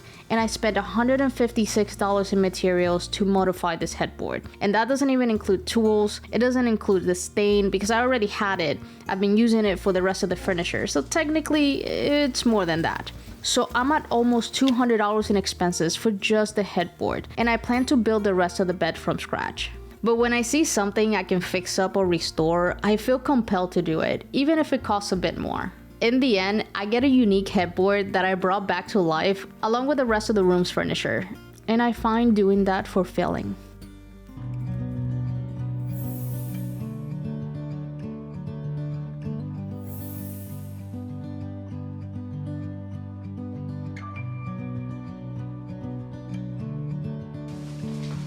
I wanted to show you that Tony finished her wooble. Isn't it so cute? I'm going to build my bed from scratch because I love woodworking. I love building, and I'm hoping this turns out to be a fun project. The challenge now is trying to match the rest of the bed to the headboard, so it doesn't look like I just threw a whole bunch of random wood together.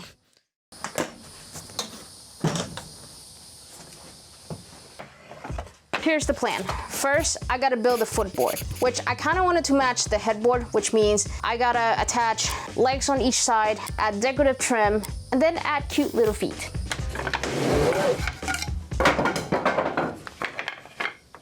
The storage up here seemed like a good idea until you have to take stuff out of it.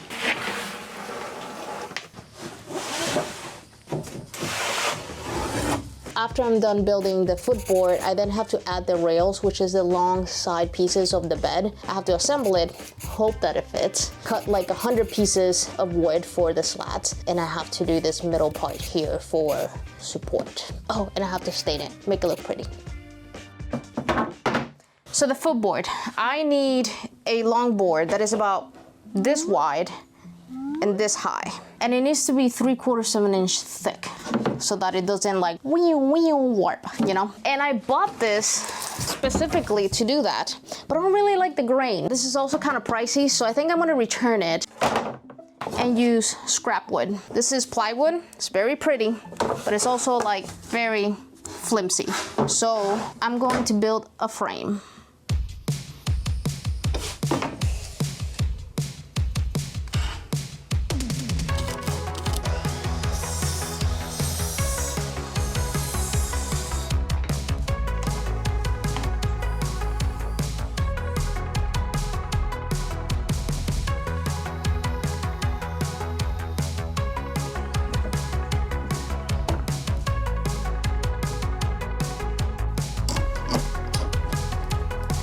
I put the frame together with pocket screws, but after I finished it, I noticed that it was starting to warp a little bit. So I decided to add a few small pieces of wood in the middle to keep it nice and straight.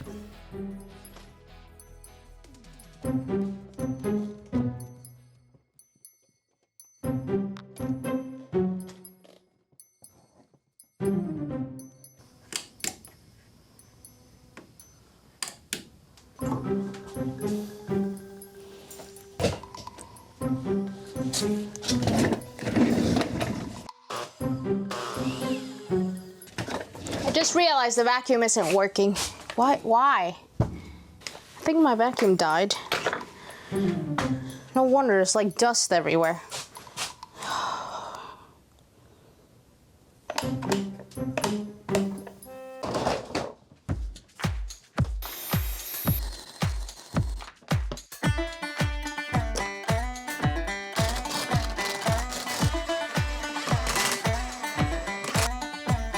All right, the plan now is to cut this to the size of the frame.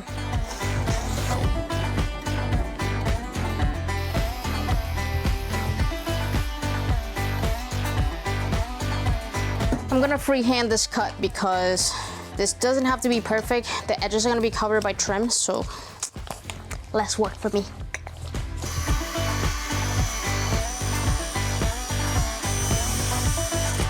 I'm gonna glue the panel to this, but I'm also gonna nail it just so that I don't have to wait for the glue to dry to do anything with it. And another reason I wanna glue it is because I don't wanna put nails in the middle because I'm gonna stain the panel.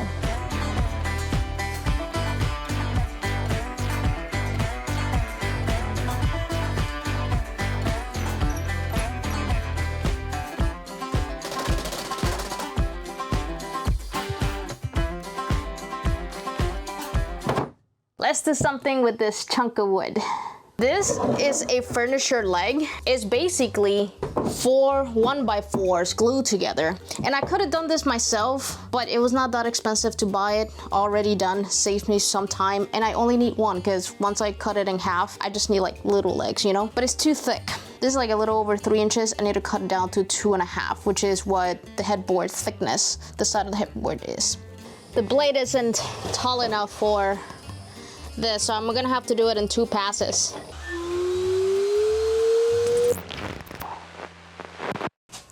My camera decided to stop recording when I cut it, but I cut it successfully. So I just had to cut from the top and then flip it over, cut the bottom, and look, I got a free 1x4 out of it. I think the camera overheated. It is so hot in here. It is 95 degrees, but it feels like 110. If I look super sweaty, that's why it's so hot. So now I'm gonna attach it together with pocket screws.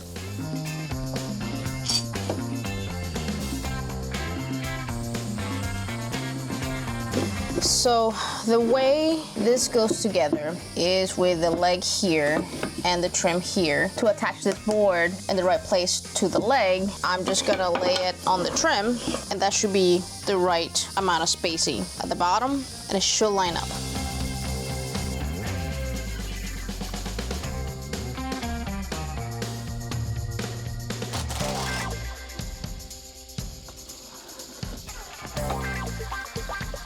Perfect.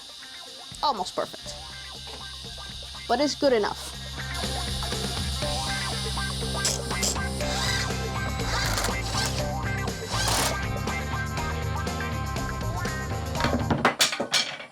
Oops. There you go. Now it's starting to look like a footboard. Well, stands on its own. That's a good sign. Maybe the bed won't fall apart. I'm gonna do a quick sand just because it's easier to sand this part now before I start attaching stuff to it.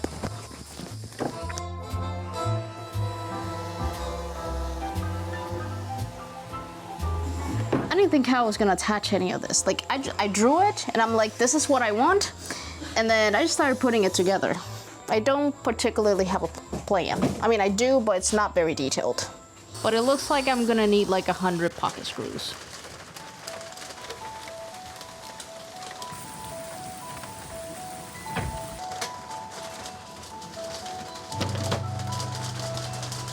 I was hoping for a more sunny day today. The footboard that I designed has a top piece and a bottom piece, and this is a 1x4 that I got, but it's a little too wide. I need it to be about 3 inches, so I'm gonna go ahead and rip it to size.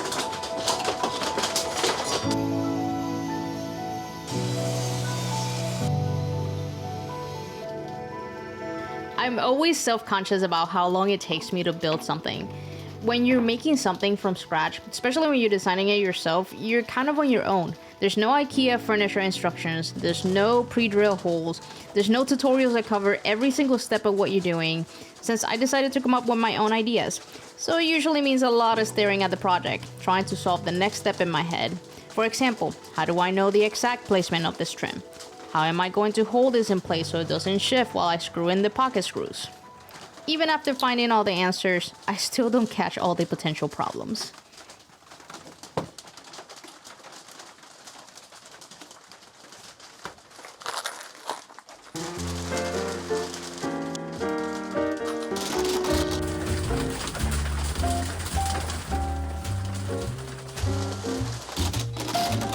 have a problem.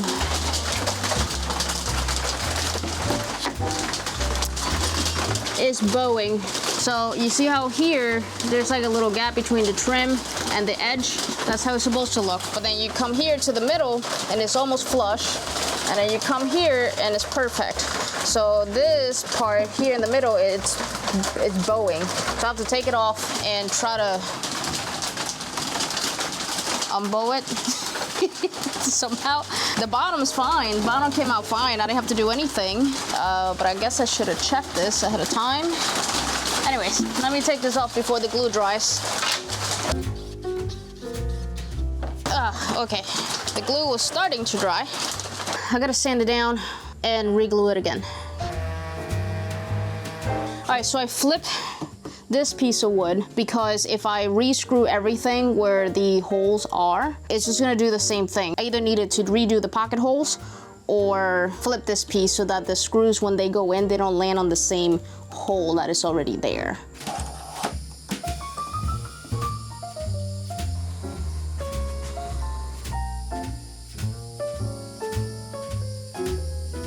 So I drew a straight line and I'm gonna use this as a guide for the footboard to force it to be straight. But in order to do that, I have to screw this in place so that it doesn't move. But this is the bottom of this trim piece, so none of the holes are gonna be visible and I can just patch them anyways.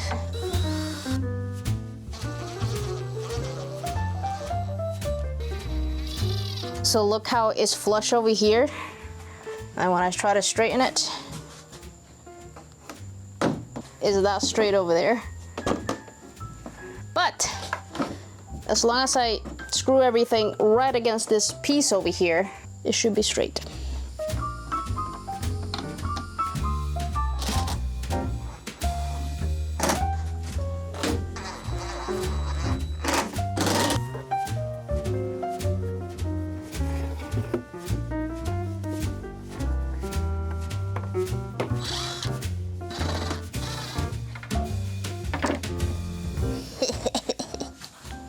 It worked. Now I gotta find the middle point here, and then I'm gonna cut the decorative trim to look like two picture frames, one on each side. 59 1/4, 59 1/4, divided by half.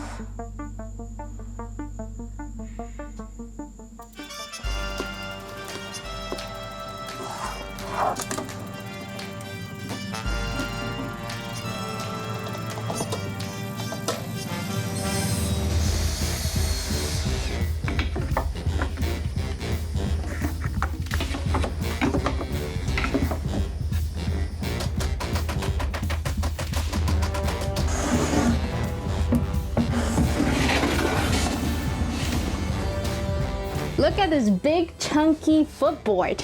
Isn't it pretty? Now I'm gonna add some feet to it. And I bought the feet because, one, they weren't that expensive. I think these are made out of maple, which is nice. It has this little threaded thing here already. I bought a threaded insert so that I can just screw it into the footboards. I just figured it will save me time instead of trying to make it myself to just buy them already made.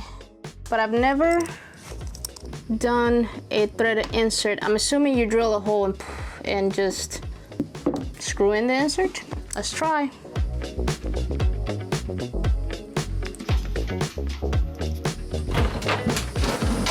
Misty! That's not your toy.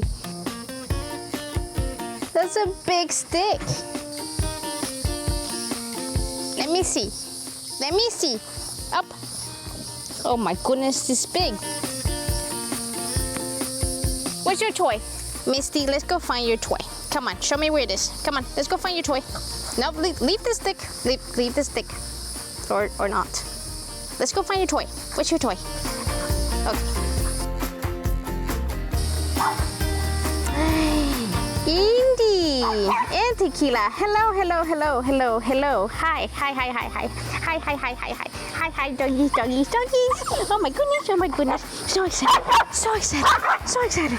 Okay, so excited. Oh, Misty. And did she find her toy? She found a ball. Good girl, Misty. You're such a good girl.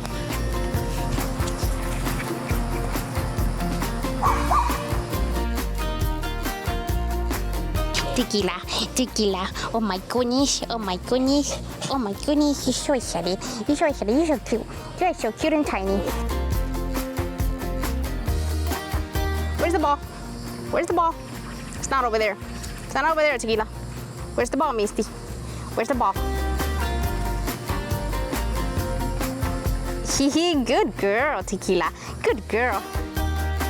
I finished marking this so that I know where the center is. I want to center the feet with the legs. And then I want to do the threaded insert, which is one of these things that I've seen it done a lot on woodworking videos, and it seems like the simplest thing to do. But no, not for me, not for me.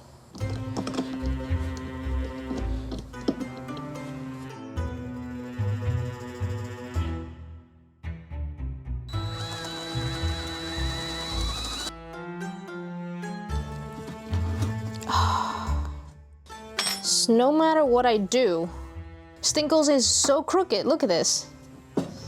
Oh my goodness. I'm glad I decided to try it instead of doing it straight in there, because I thought, I'm like, should be simple, drill a hole and, I don't know, somehow screw it in. Somewhere online is set to do it with one of these. I forgot the name. We'll just put it somewhere in there, Tony. No, it's going in crooked. I don't understand what I'm doing wrong. Let's drill another hole. This can't be that hard. Ugh. This has to work, otherwise I am doomed. Oh, jeez. Ouch! Where'd he go? Ugh.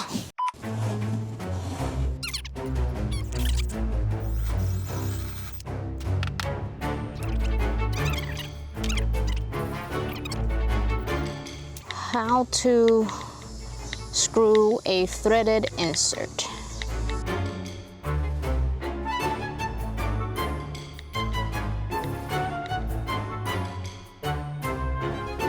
The internet gave me an idea, so I'm gonna try it.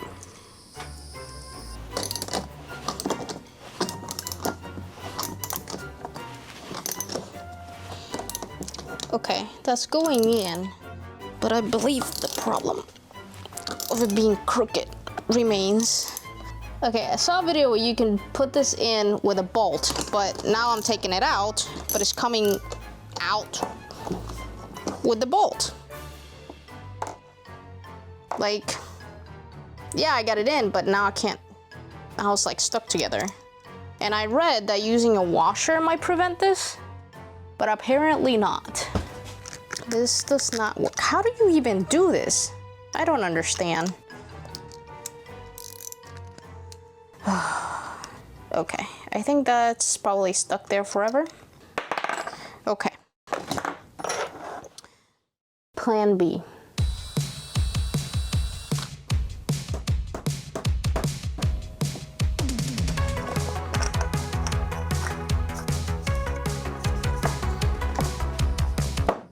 Why couldn't I do this the first time? I can tell you right now, this is not the best option, and it's definitely a one-time use. Because I tried to take it out. This is my test piece, and it broke. So I have to go to the store, because I didn't think to buy extra.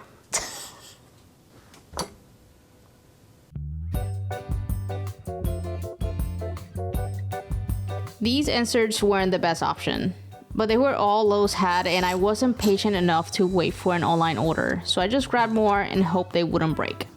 I will say there is hardware that you can buy to mount this feet, but the hardware is really thick. It would have left a gap between the feet and the bottom of the footboard, and that's why I didn't use the hardware that's made for this. Tighten it as much as I can. That should work.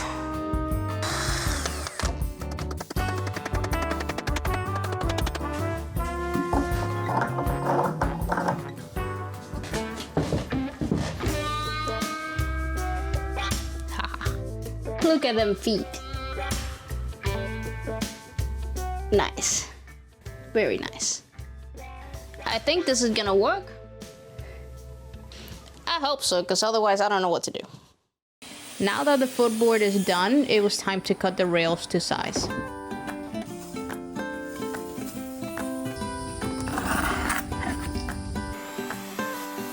Another reason why projects take me so long, since I don't have IKEA instructions of how to put this together, is I have to figure out where the hardware goes. How high do I need to mount it? Where do I mount the rails? Do the rails look better if they're centered? How much of a gap do I leave under the bed? Even Tony helps me hold it in place.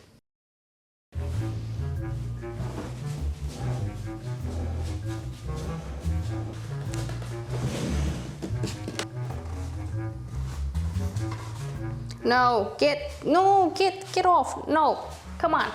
That's new. I don't need it to have cat hair yet. Come on. No, that's not your bed. I did not make that for you. If you're wondering how I eventually figure things out, it's a combination of staring at it, measuring a lot and still getting it wrong sometimes, Googling my questions, asking ChatGPT, or even finding someone on YouTube with the answers. And if you're wondering what I'm doing, I'm adding hardware made for the bed that allows me to take the bed apart and put it back together easily if I ever have to move it. You're gonna hit the ceiling fan. Can you come help me then? Everyone's gonna help you.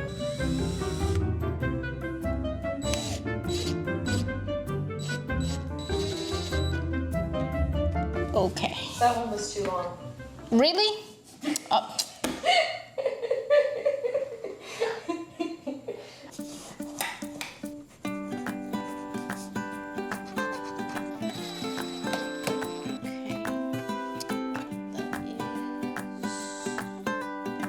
Don't help!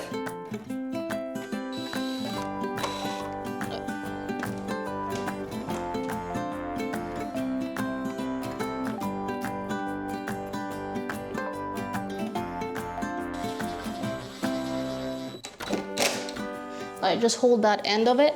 Yep. And we need to go back. Yep. So lift.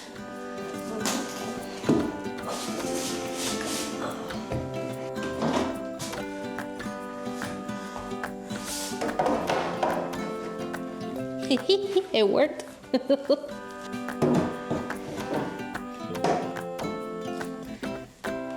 Woo! I'm good at something. Tight. Okay, that's it. That's good. Buddy.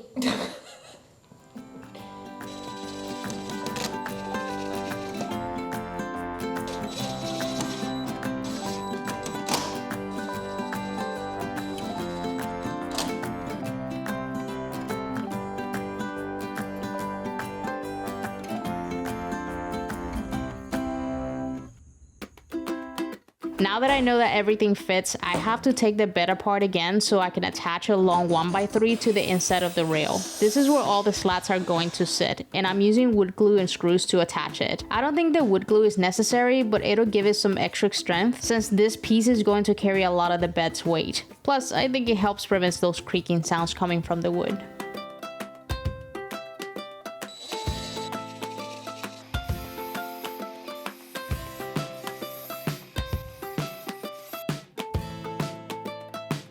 The bed needs this long piece of wood in the middle for more support, and I'm adding cleats so that it has somewhere to sit.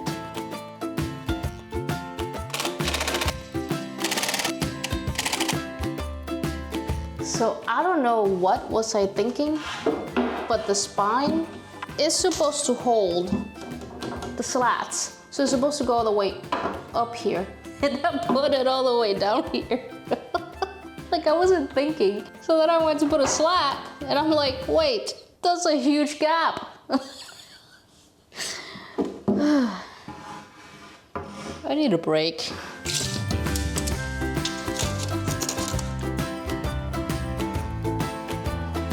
Do you know how hard it is to see marks on dark wood? I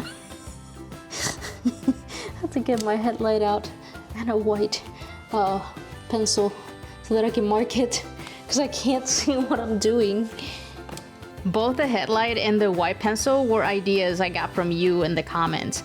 I get so many suggestions every time I do something wrong or run into a challenge. So not only I end up learning from each project by doing it, but I end up learning a few things after the project when I get to read all of your comments. So thank you everyone that takes the time to write suggestions in the comments and give me feedback.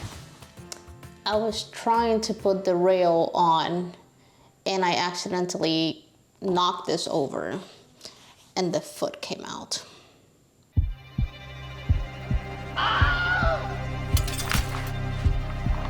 So I do not recommend these things. They are crap. They don't stay in place. And that other one is already wobbly. So I gotta figure out something for the feet. But I'm gonna put it back in the meantime because I still need to assemble this. I really thought that buying the feet already made with this was gonna make this project so much easier. Like I thought this was gonna be one of the simplest parts.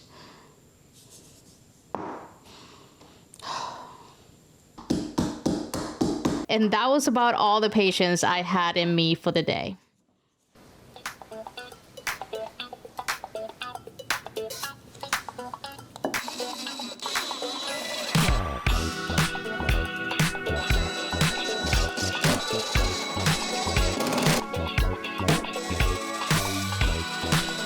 So I need 2 legs to support the spine of the bed, and I'm just gonna use 2x4s because I'm out of the other wood and I don't have enough leg to do that. So I just do them out of 2x4s.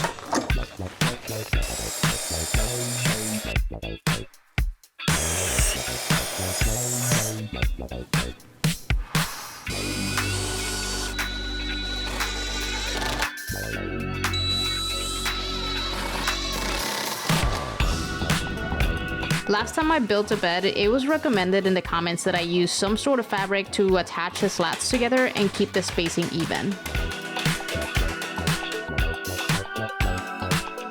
Alright, so now, technically, I should be able to just flip them over. And here we see this strong, independent woman doing something by herself that she could have easily asked for help for. But alas, she is a strong, independent woman, and it is not in her nature to do so. I don't know if attaching them all together was something I wanted to do. Because now I have to move them all at the same time.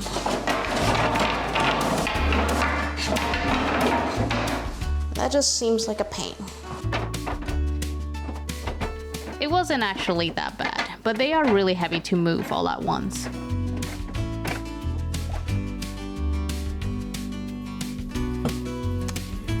The threaded insert saga continues.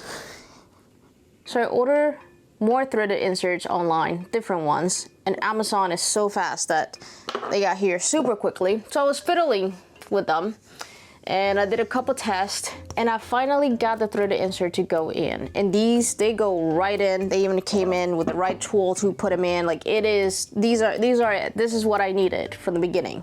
Perfect, right? No. You see this little bolt sticking out of the feet. Well, that's not long enough and it doesn't reach the threaded part of the insert to go in.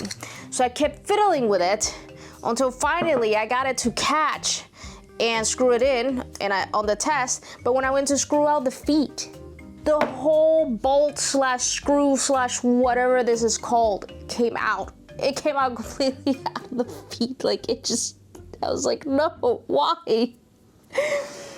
Anyways, so I managed to screw it back in and added wooden dowel so that it, it catches back in and doesn't come back out. I use questionable ways to screw this in because I have no idea how to do this. Like I've never seen this. It's like a double-sided screw. Like one side is a screw, the other one's a bolt. So how do you even screw it in without messing up the threads?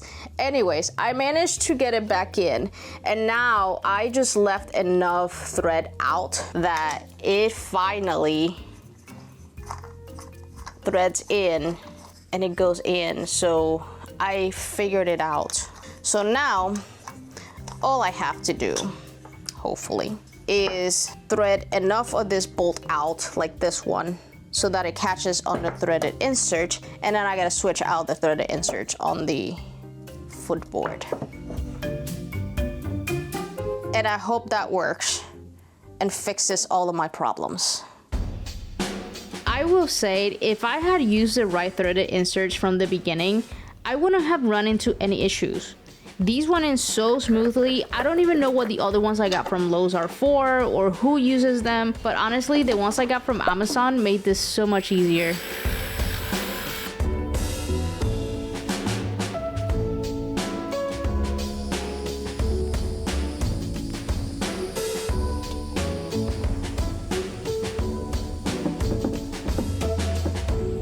I just gotta do a quick sand, and I also wanna sand the edges so that they're not sharp.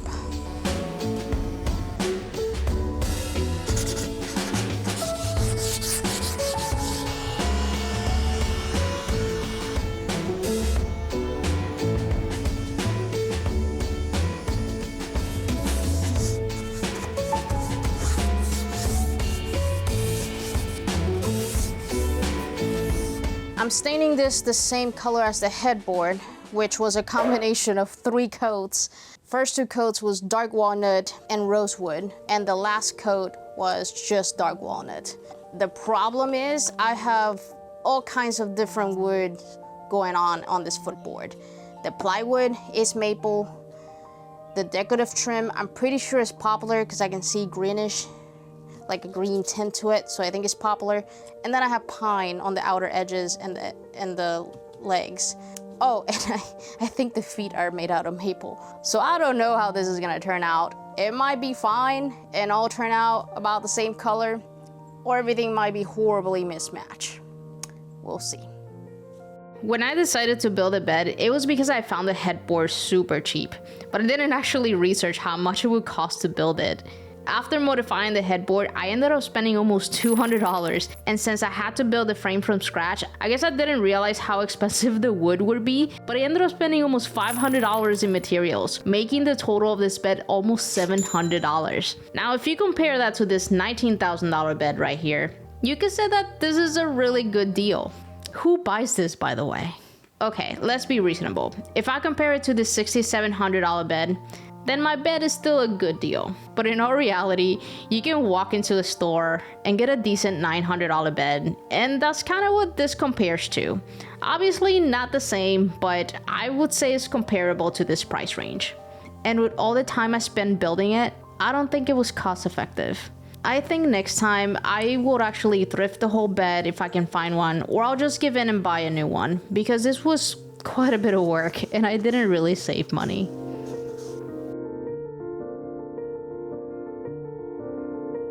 Second coat, third coat.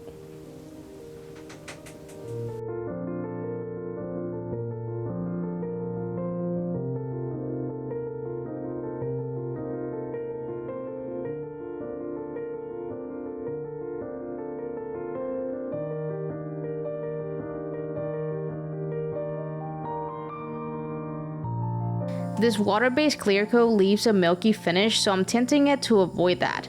But I don't think it makes that much of a difference. But since I did it on the headboard, I'm trying to keep this consistent so that it all matches.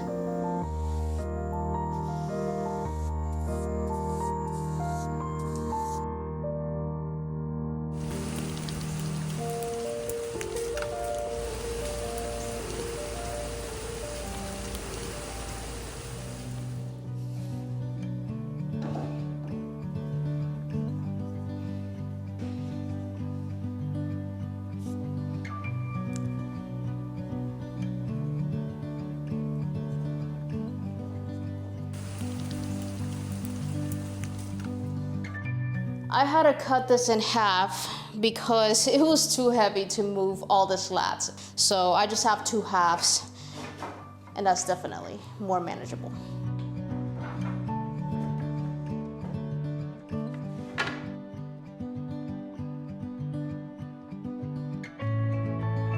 What do you think?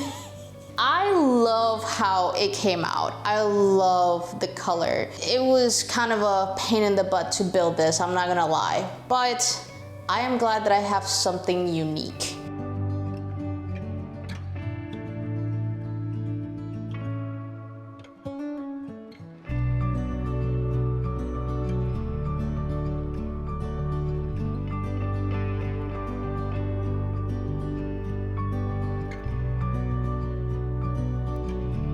We really wanted to thrift the perfect bookshelves, but after going to 21 thrift stores, we didn't find the right ones. So the next project isn't technically thrifted, it's an IKEA hack, which was the next best option for the budget.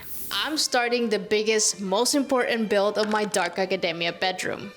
The bookshelves. These are the type of bookshelves I want, but they make my wallet cry. And you might have heard that IKEA hacks are the way to go if you want high-end furniture at a fraction of the cost. But how much does an IKEA hack really cost?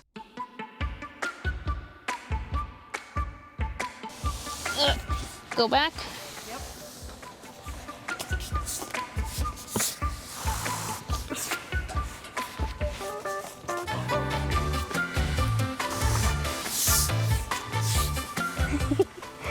I just gotta push it on the back because it's hard to pull out.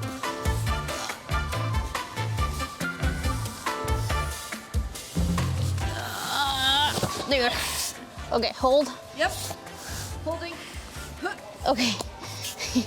This is definitely a two-people job because these bookshelves are heavy. How long we've been here? 4 hours.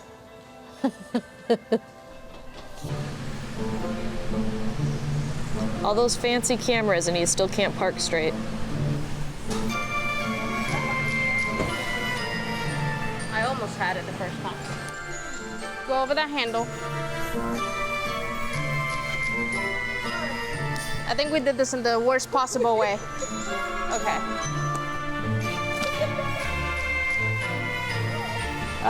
Wait. Alright. I got it. Second. Yeah, and then go to the other side. It doesn't fit. What do you mean it doesn't fit? That's a good question. No, we could probably flip it and put it through the middle. Oh dear.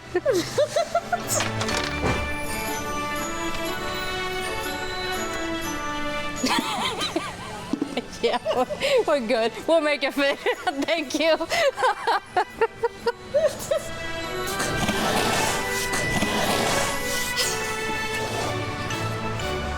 Maybe. Maybe?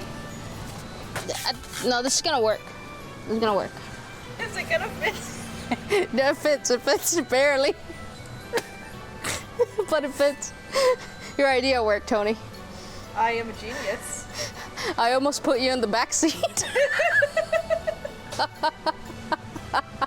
what about all of the rest of it? Oh, there's plenty of room for that. I'll make this work.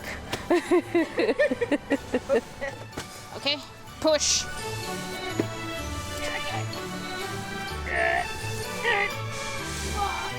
Is it gonna fit? Yeah, I think it'll close. Okay, now we gotta put the rest of our stuff in there.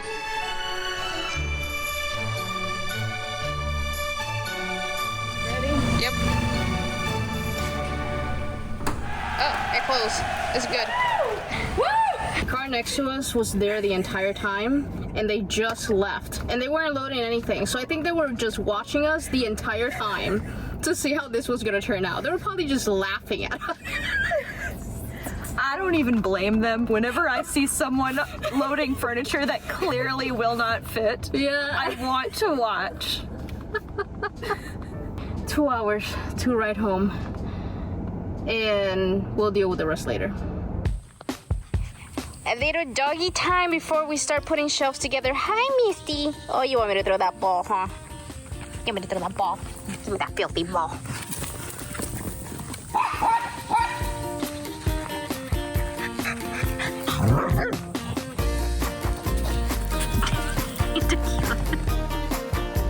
I forgot all the stuff we had on top of the...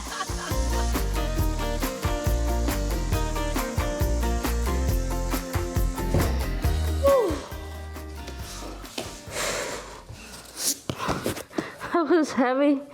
These shelves are heavy. Now we put them together. How long do you think it'll take us? 30 minutes for me, an hour for you. You think I'm that slow? Are you wearing my shirt? Are you wearing my shirt?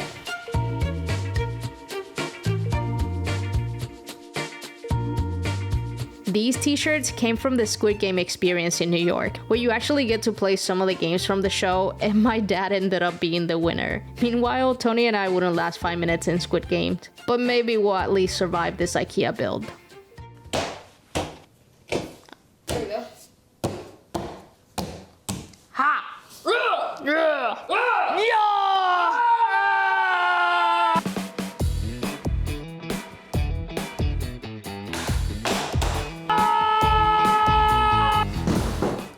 Good job. Oh, we still don't have enough space. I need an assist. What do you need? Oh. It came out. It was very clear that in a short amount of time, putting IKEA furniture together was getting to us. Push. No! What do you mean? The wrong way! What do you mean is the wrong way? There's a label here too! No, this one says that's where the anchors go.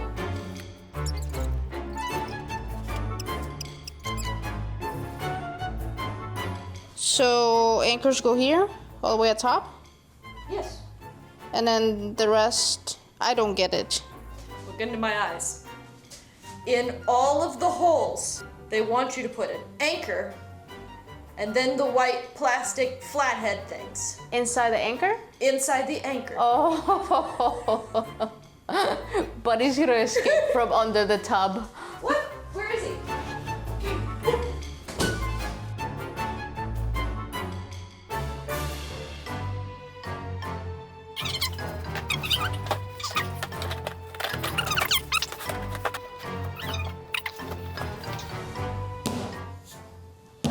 I need this to go in the groove. Okay, you do not have the patience to accomplish this task. Hold my nuts and get out of the way. These are nails. Or plastic anchors. Do you want to start a fight?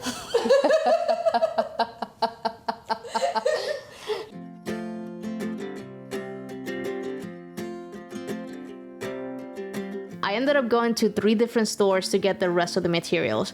And I ended up spending $584 on all the wood and the trim that I'm gonna use to make this IKEA hack. $69 in paint, totaling around $791 for this project. This total might change a bit since sometimes I buy extra wood and return what I don't use, but it's still a pretty close estimate of the cost.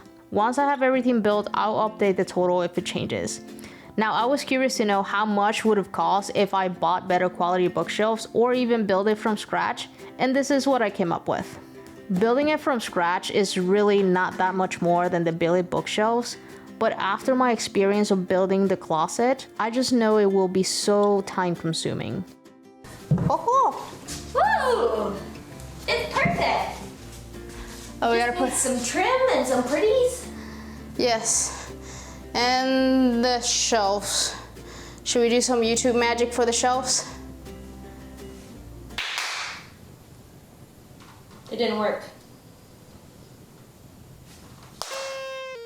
What do you think? It only took us an hour and 24 minutes, mostly because we struggled with the back of the first one.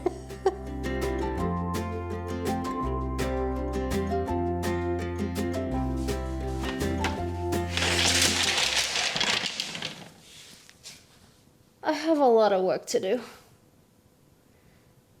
Here's the plan. First, Tony's gonna paint. And while Tony paints, I'm going to be building the base with the feet where the bookshelves are gonna go on. I'm gonna add all of the trim that's gonna make this bookshelf look very pretty, very magical. Then I gotta build the doors. And after that, I have to reinforce the shelves because I've had some bad experiences with the shelves sagging. First, we gotta prep. Okay, let's get to work. I'm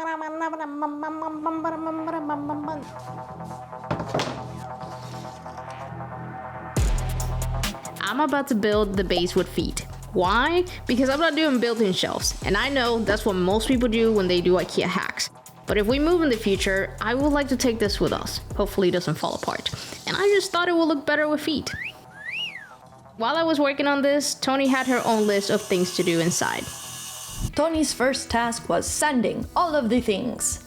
She started the day excited and full of life, hoping that by the evening she and Tiffany would do something fun, perhaps watch a movie or play a video game or even just do some arts and crafts. The great thing about helping your loved one when they are trying to accomplish a thing is that their thing gets done faster and then you can do fun things together. After sanding, Tony had to clean all of the things so the dust would not get in the paint. That is very important. Meanwhile, Tiffany was also doing something important. Misty! You found a stick! Oh, good girl, Misty. Good girl. Good girl, Misty. Good girl.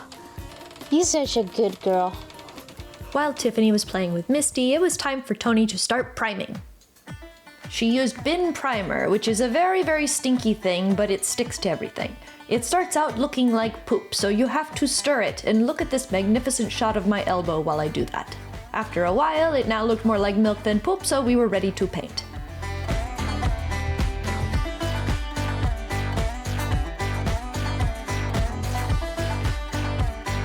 Everything seemed to be going well for Tony, so I kept working on adding the feet to the base.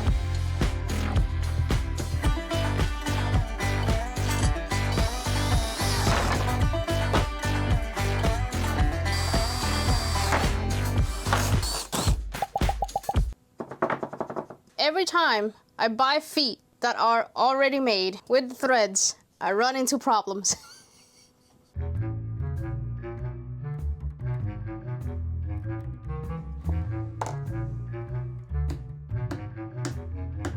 And I thought I had this figured out.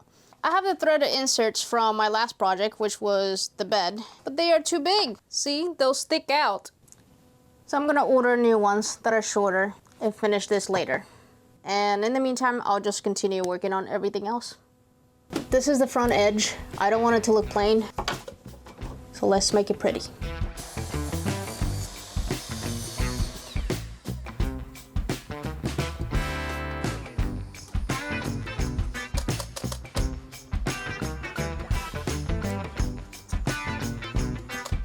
I don't want these to be sharp in case somebody like runs into it, you know, that would hurt.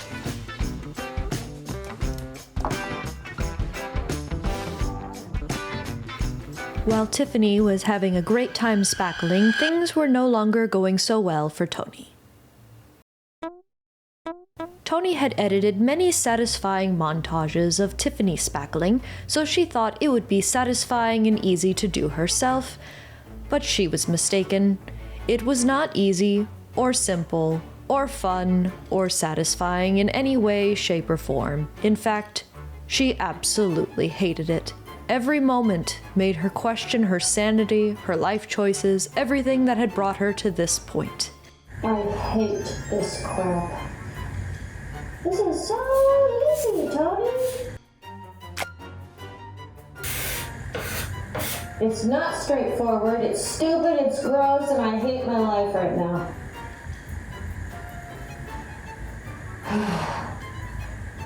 Not only do I no longer want this bookshelf, I'm considering maybe I don't even want to read anymore. That's an exaggeration. But this sucks. Tony was so miserable for so long that day turned to night, and finally Tiffany arrived to save her from herself.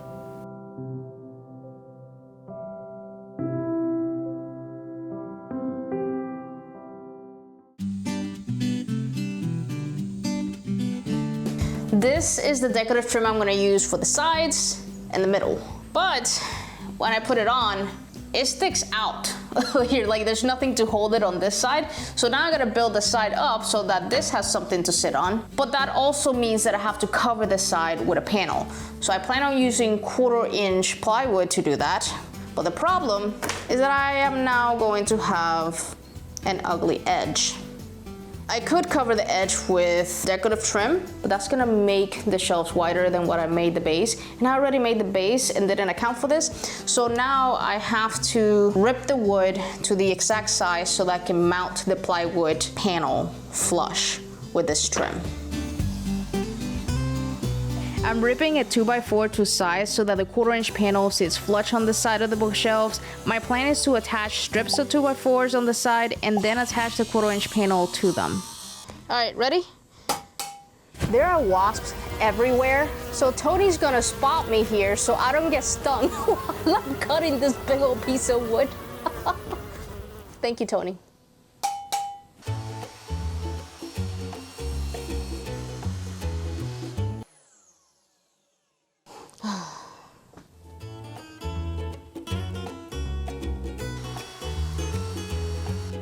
Put that one out there.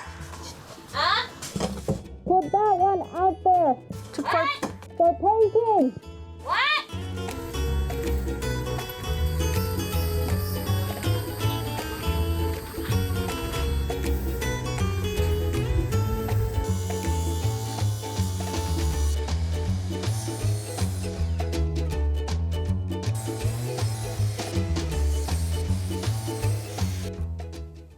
So my plan isn't going to work because when I put the panel, it bows. So I'm gonna have to add more wood, basically build a frame.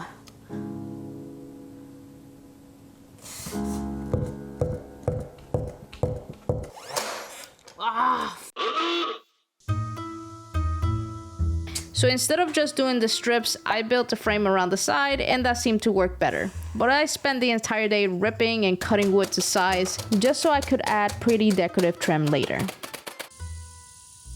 Today's painting day and we're taking it very seriously. We put together a whole assembly line so we can just get it done all at once. Tony's gonna start on one end and I'm gonna start on the other end, and then we also gotta paint inside. We have more stuff to paint inside. Having everything set up like this made painting go very fast. If she wasn't here painting with me, this would have taken me forever, but it still took a couple days because of drying times.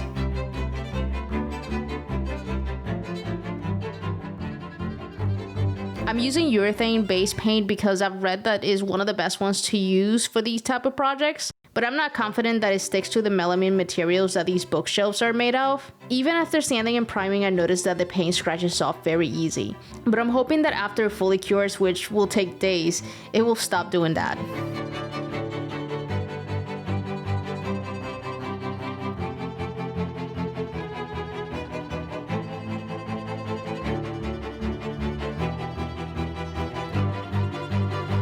Everything's painted and dry, so now I gotta put it all together.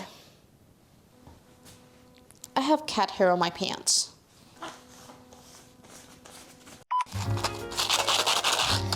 So I got the right size threaded insert, so I'm gonna go ahead and attach the feet. But there's something that I keep worrying about, and I'm just afraid that it might not be strong enough for the amount of weight that's gonna go on it. So what I'm gonna do is I'm gonna add 2x4s as support in the middle, and that should avoid it from ever bowing, and just overall just adding more support. Then I can sleep at night. They won't be visible because they're gonna be under and in the middle, so I'm gonna paint them the same color, but they won't really be visible.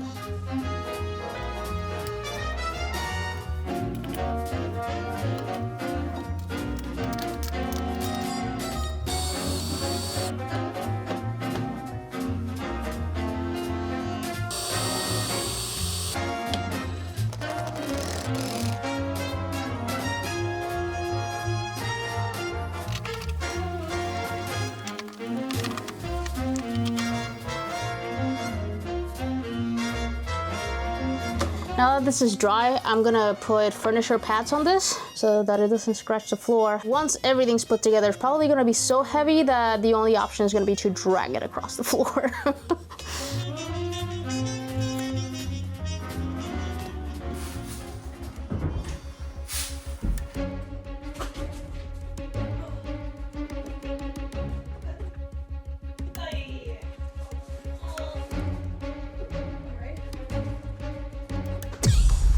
Please tell me I didn't make this too small.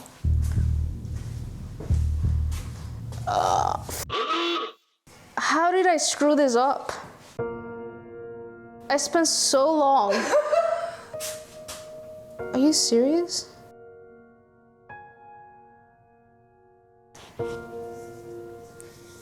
I quit.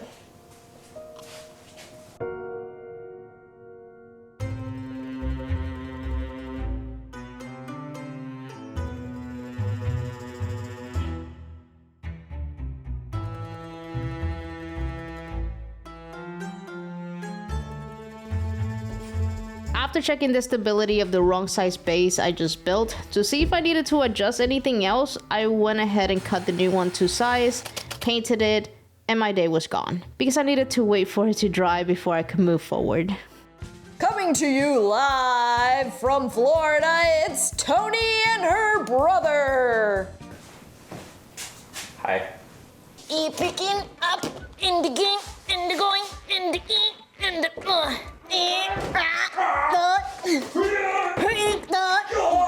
High five! So what I'm doing right now is attaching the bookshelves together by screwing them into the little pieces of wood that I put in between. And I'm using these very thin trim screws so that they're barely visible. I'm also attaching the bookshelves to the base with the little L brackets, but I'm doing that from the back and under, so that way everything's secure.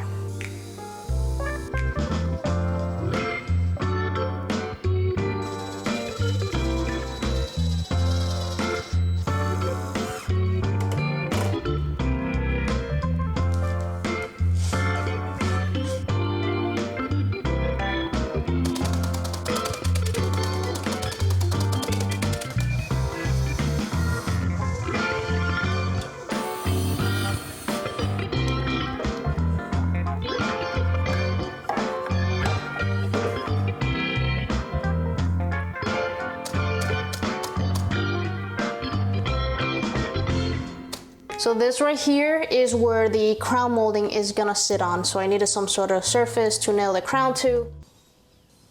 I forgot how to install crown, so I'm watching my own video to remember it.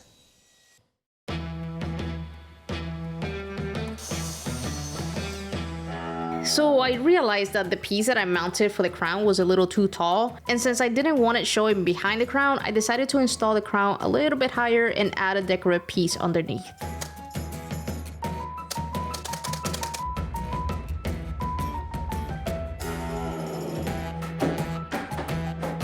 I got the crown molding right the first time.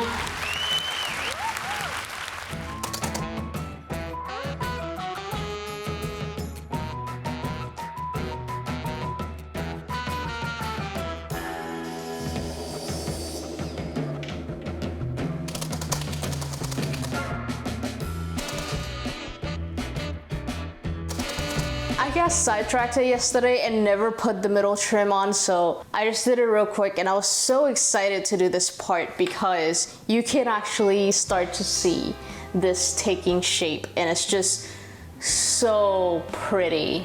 Like, this does not look like an IKEA bookshelf anymore, and I'm so excited that it's coming together so nicely. Now I gotta build doors. And I only did that once before when I built the laundry cabinets, but I already forgot. Not in the right spot at all. So...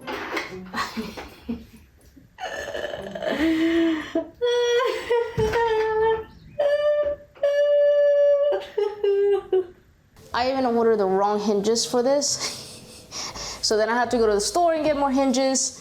And then I built this questionable prototype to figure out what hinges I needed and how I was gonna build the doors, because there's no frame for me to mount the doors to, so I have to build them as inset doors, meaning like the door goes inside of the frame. Anyways, this was a whole learning journey for me. Let's leave it at that. So now I'm gonna go and cut some wood. I have my measurement and my stopping block, and my plan is to, after I cut them, is to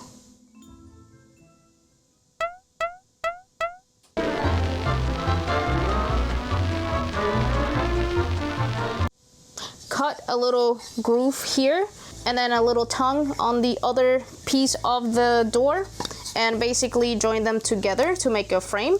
This is my test piece that clearly did not work because I made it too loose. So hopefully when I do this one, I do it correctly. And the reason for the groove is so that I can slide plywood That's gonna be the center panel.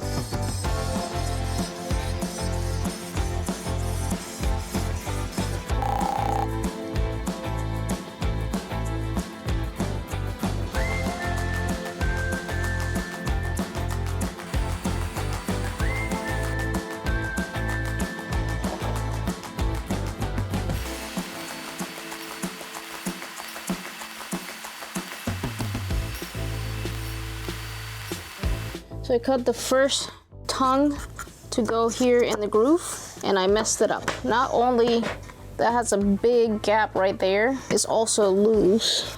I only have one more shot to get this right. Misty! You want more? Oh, you thirsty. You are thirsty.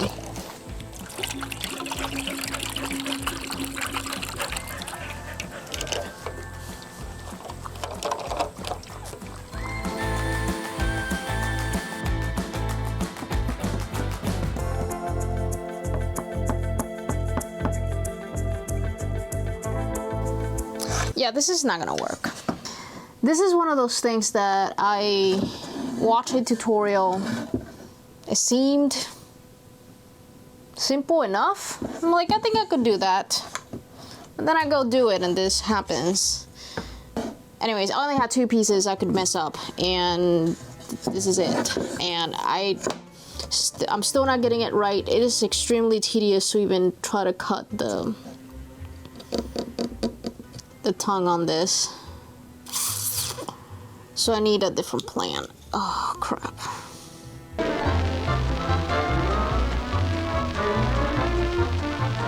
I'm not gonna lie, this was a huge disappointment. I've been wanting to learn joinery and I thought this project was a perfect chance, but yeah.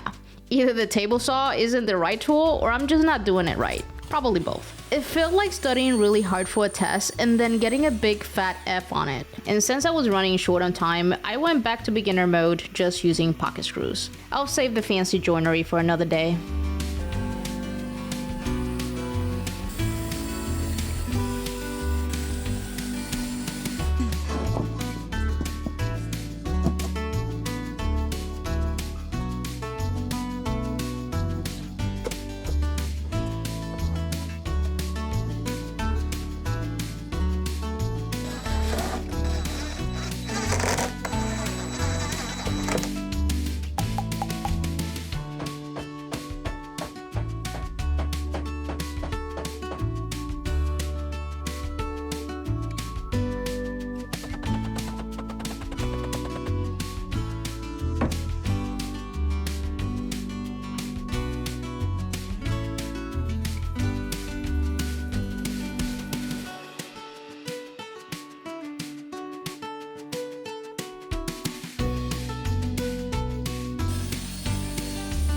I didn't want this to look super plain, so I added the same decorative trim I added to the bed when I was building it, and then to finish it off, like a smaller trim around it. And I just think that looks very pretty. I need to drill the hinges for the doors, and I should mount them. I should like make sure this fits before I finish gluing the trim and sand it and everything. But at this point, I've come this far, this better fit.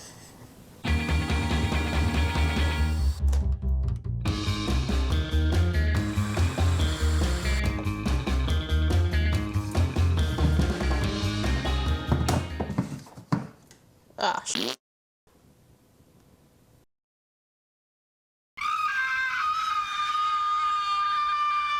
It's a huge gap here. I mean, I drilled the hinge where it's supposed to be, but I didn't account for the toe kick here. So I just gotta drill the hole higher.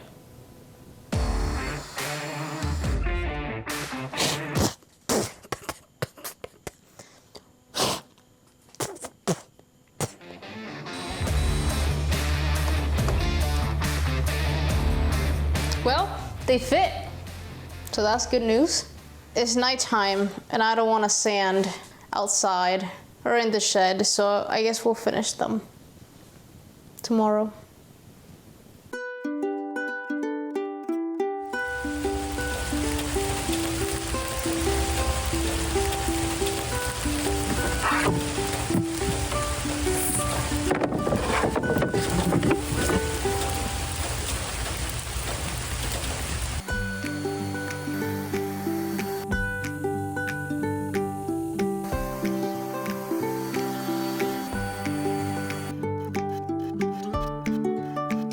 use fast setting epoxy to glue the trim.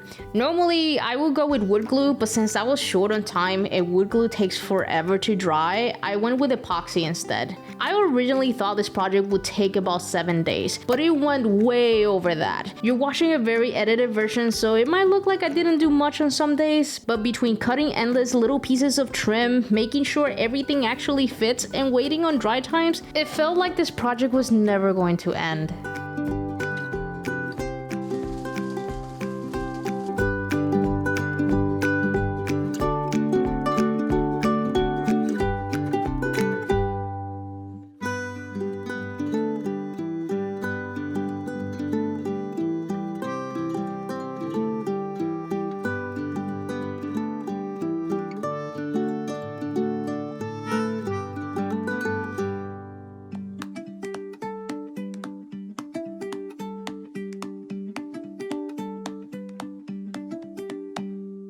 I have the doors drying. I've done 2 coats, but while they dry, I need to reinforce the shelves so that they don't eventually start smiling. To reinforce the shelves, I'm basically using a 1x2 that's gonna go in the back under the existing shelf, and I'm securing it using trim screws. I'm also going to be adding a small piece to the front of the shelf, and the seam is going to be covered with decorative trim. I'm worried about how bad the paint is scratching off after we took a lot of steps to make sure this didn't happen. So if you have any experience painting IKEA furniture, let me know what I did wrong and how to avoid this.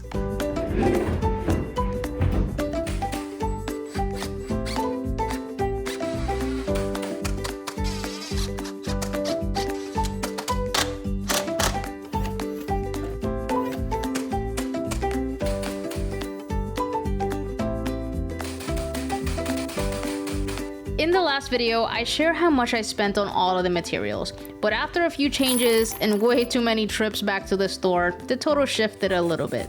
Honestly, I'm surprised this project still came in under $1,000 because when I was looking online, the prices for these nice decorated bookcases, they were pretty high, and I'm pretty sure they don't send someone to assemble them for you either. But you know what? I got to make them look exactly how I wanted, and even after almost 2 weeks of work and a couple of those what was I thinking moments, it was totally worth it.